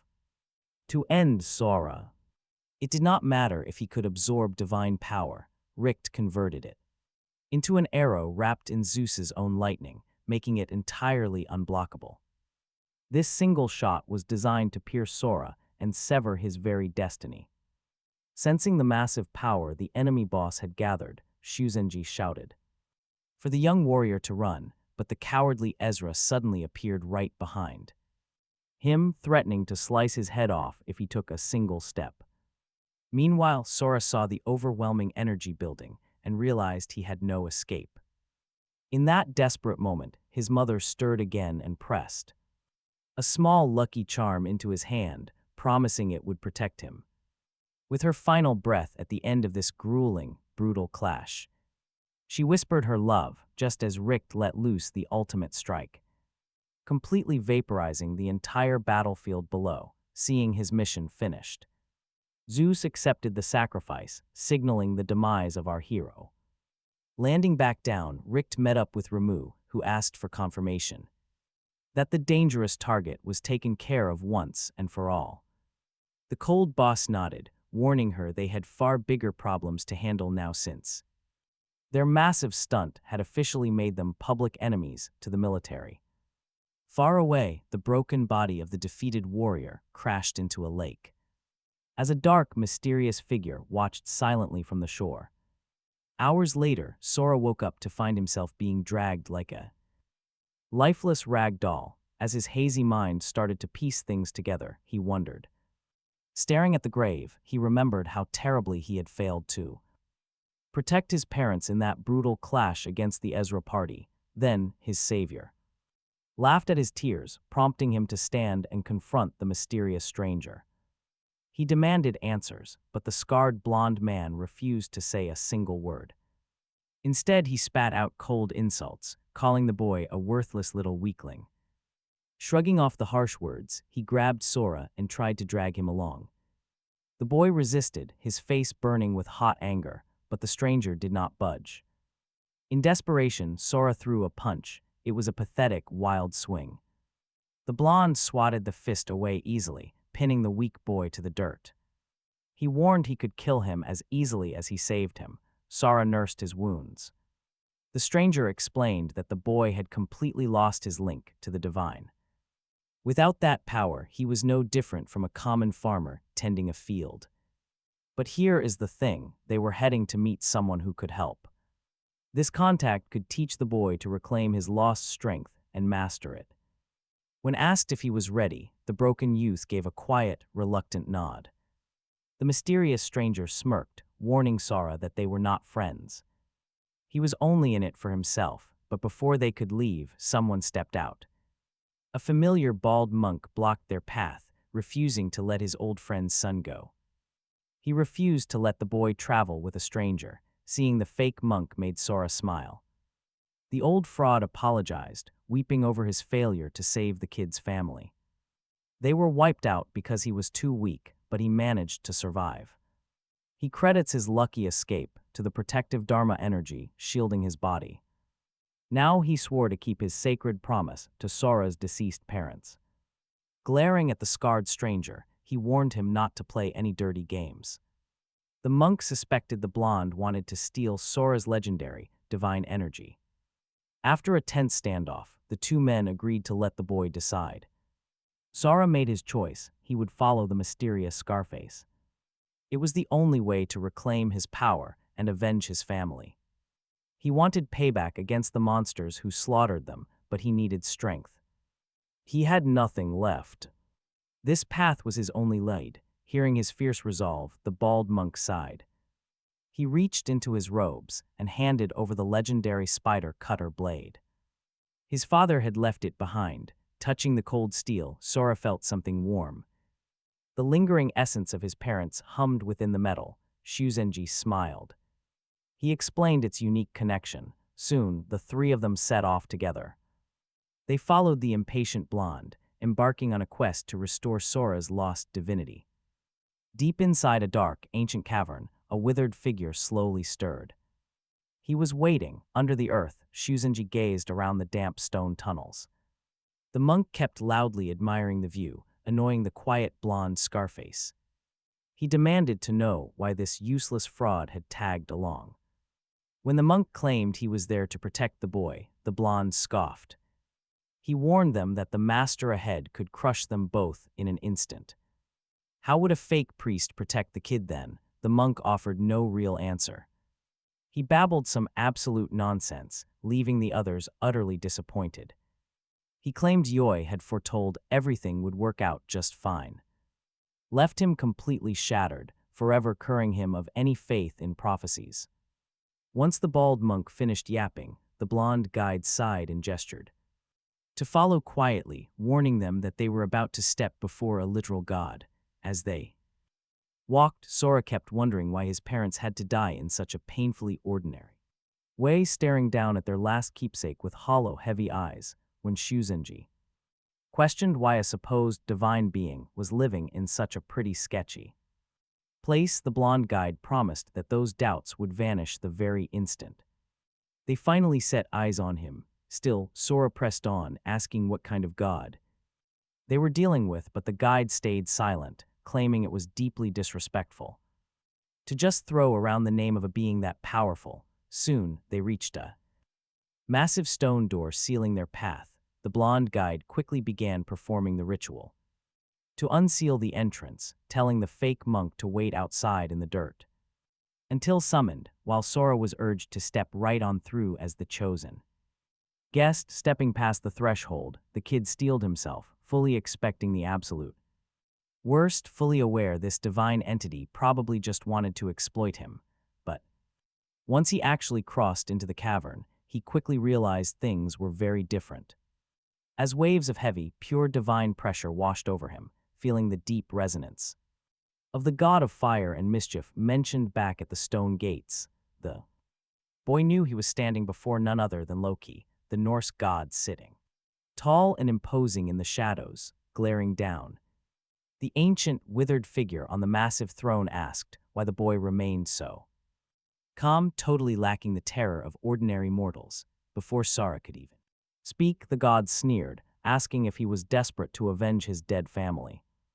When the kid quietly nodded, Loki tried to break his spirit, warning him that revenge demands a terrible sacrifice, but the young protagonist stood there, completely unfazed, telling the old god he would pay any price to reclaim his stolen strength. Then he pushed his luck even further, boldly demanding enough raw power to utterly crush anyone standing in his path.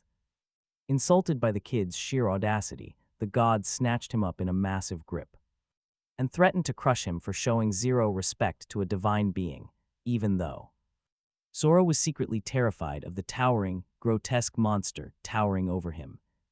He stood firm, realizing Loki clearly needed something from him. After all, why else would the god send his own blonde follower to fetch him? The moment he suggested the ancient god wanted to steal his unique divine powers, Loki flew into a massive rage, which only made Sora smile, knowing he had struck a nerve. He pushed his luck, daring the old deity to try and take them by force, which left the furious god with no choice but to drop the arrogant brat. Regaining his cool, Loki admitted he could not steal those powers, since they belonged to another Norse god. Grinning, Sora extended a hand to the old deity, boldly proposing they work as equals. The kid finally understood that the strange glowing gem he had taken from the tower goblin held the core of a deity, forcing even a legendary figure like Loki to negotiate with someone he considered mere trash. Recognizing the fierce determination in the young human, the withered god reluctantly accepted the handshake, feeding the boy's growing ego, even with the constant threat of divine wrath looming overhead. Mythical legends suffered for their insolence, but Sora absolutely refused to budge.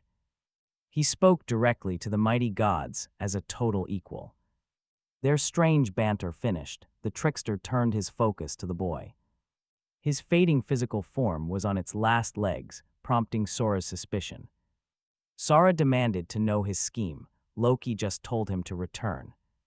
He pointedly reminded the young man of the secrets his parents left behind. Loki then revealed that the Norse towers had not been awakened yet. They feared their divine power would be stolen. Sora pushed for the connection between them. The old god snapped instantly. He growled that the Norse pantheon was betrayed. That betrayal was a tale for another day, but he offered a promise. The Greek gods were their common enemy. Sora would get the power to destroy them. Then came the ultimatum. Loki presented the young warrior with two options. He could either consume a blazing flame or plant a seed inside himself. Both choices were incredibly lethal. One would ash his body, the other waste years. But the god of mischief had a secret, a hidden third path. He could actually take both, letting them cancel each other out. The catch, he would draw the apocalyptic fury of Ragnarok upon himself. Even with the terrifying threat of turning into literal ash, Sora didn't flinch. He accepted the god's dare, choosing that highly volatile third option. The choice triggered an immediate, brutal transformation that tore through his body. As his body struggled to absorb the colliding forces, Loki watched. He wondered how the proud Norse gods had fallen this low. To think they now relied on a mortal teenager for their survival. Meanwhile, near Shelter 6, a massive battle erupted against wild tigers. Roars filled the air as Rick charged forward, determined to take what he wanted. Back at the cavern, Sora was still fighting through the agonizing aftermath. His inner guide scolded him for making such a reckless decision. Unbothered, the stubborn boy drifted deep into his own inner spiritual world. The realm was breathtaking, featuring a colossal, glowing tree right at the center. Sora wondered if this was the great world tree he had actually planted. Suddenly, a creepy, masked figure reading a book stared back at him. The monster warned Sora that his burning rage was ruining his divine power. It urged him to serve its lord, claiming it wanted to protect his family. Sora flatly refused, knowing this freak had a hidden motive.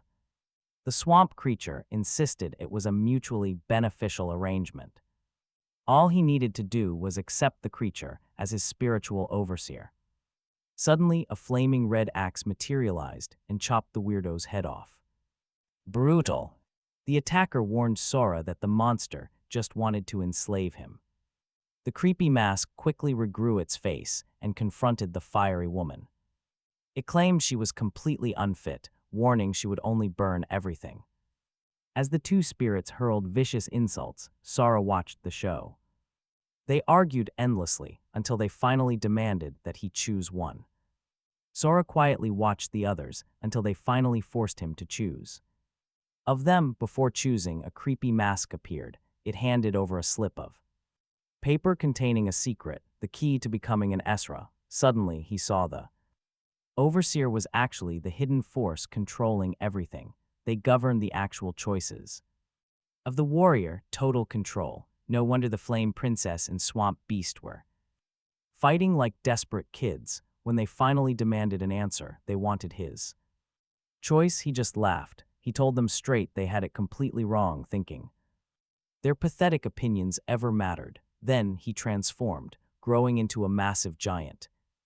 He swallowed both of them whole. He was done being weak before these fake gods. When Sora made his choice, the trickster god smiled. He figured the kid fell right into his trap, but then he saw the kid's sigil. It left him baffled. What god did this belong to? The moment he finally realized, he froze. Sora had actually forced both supreme gods to submit to his absolute will.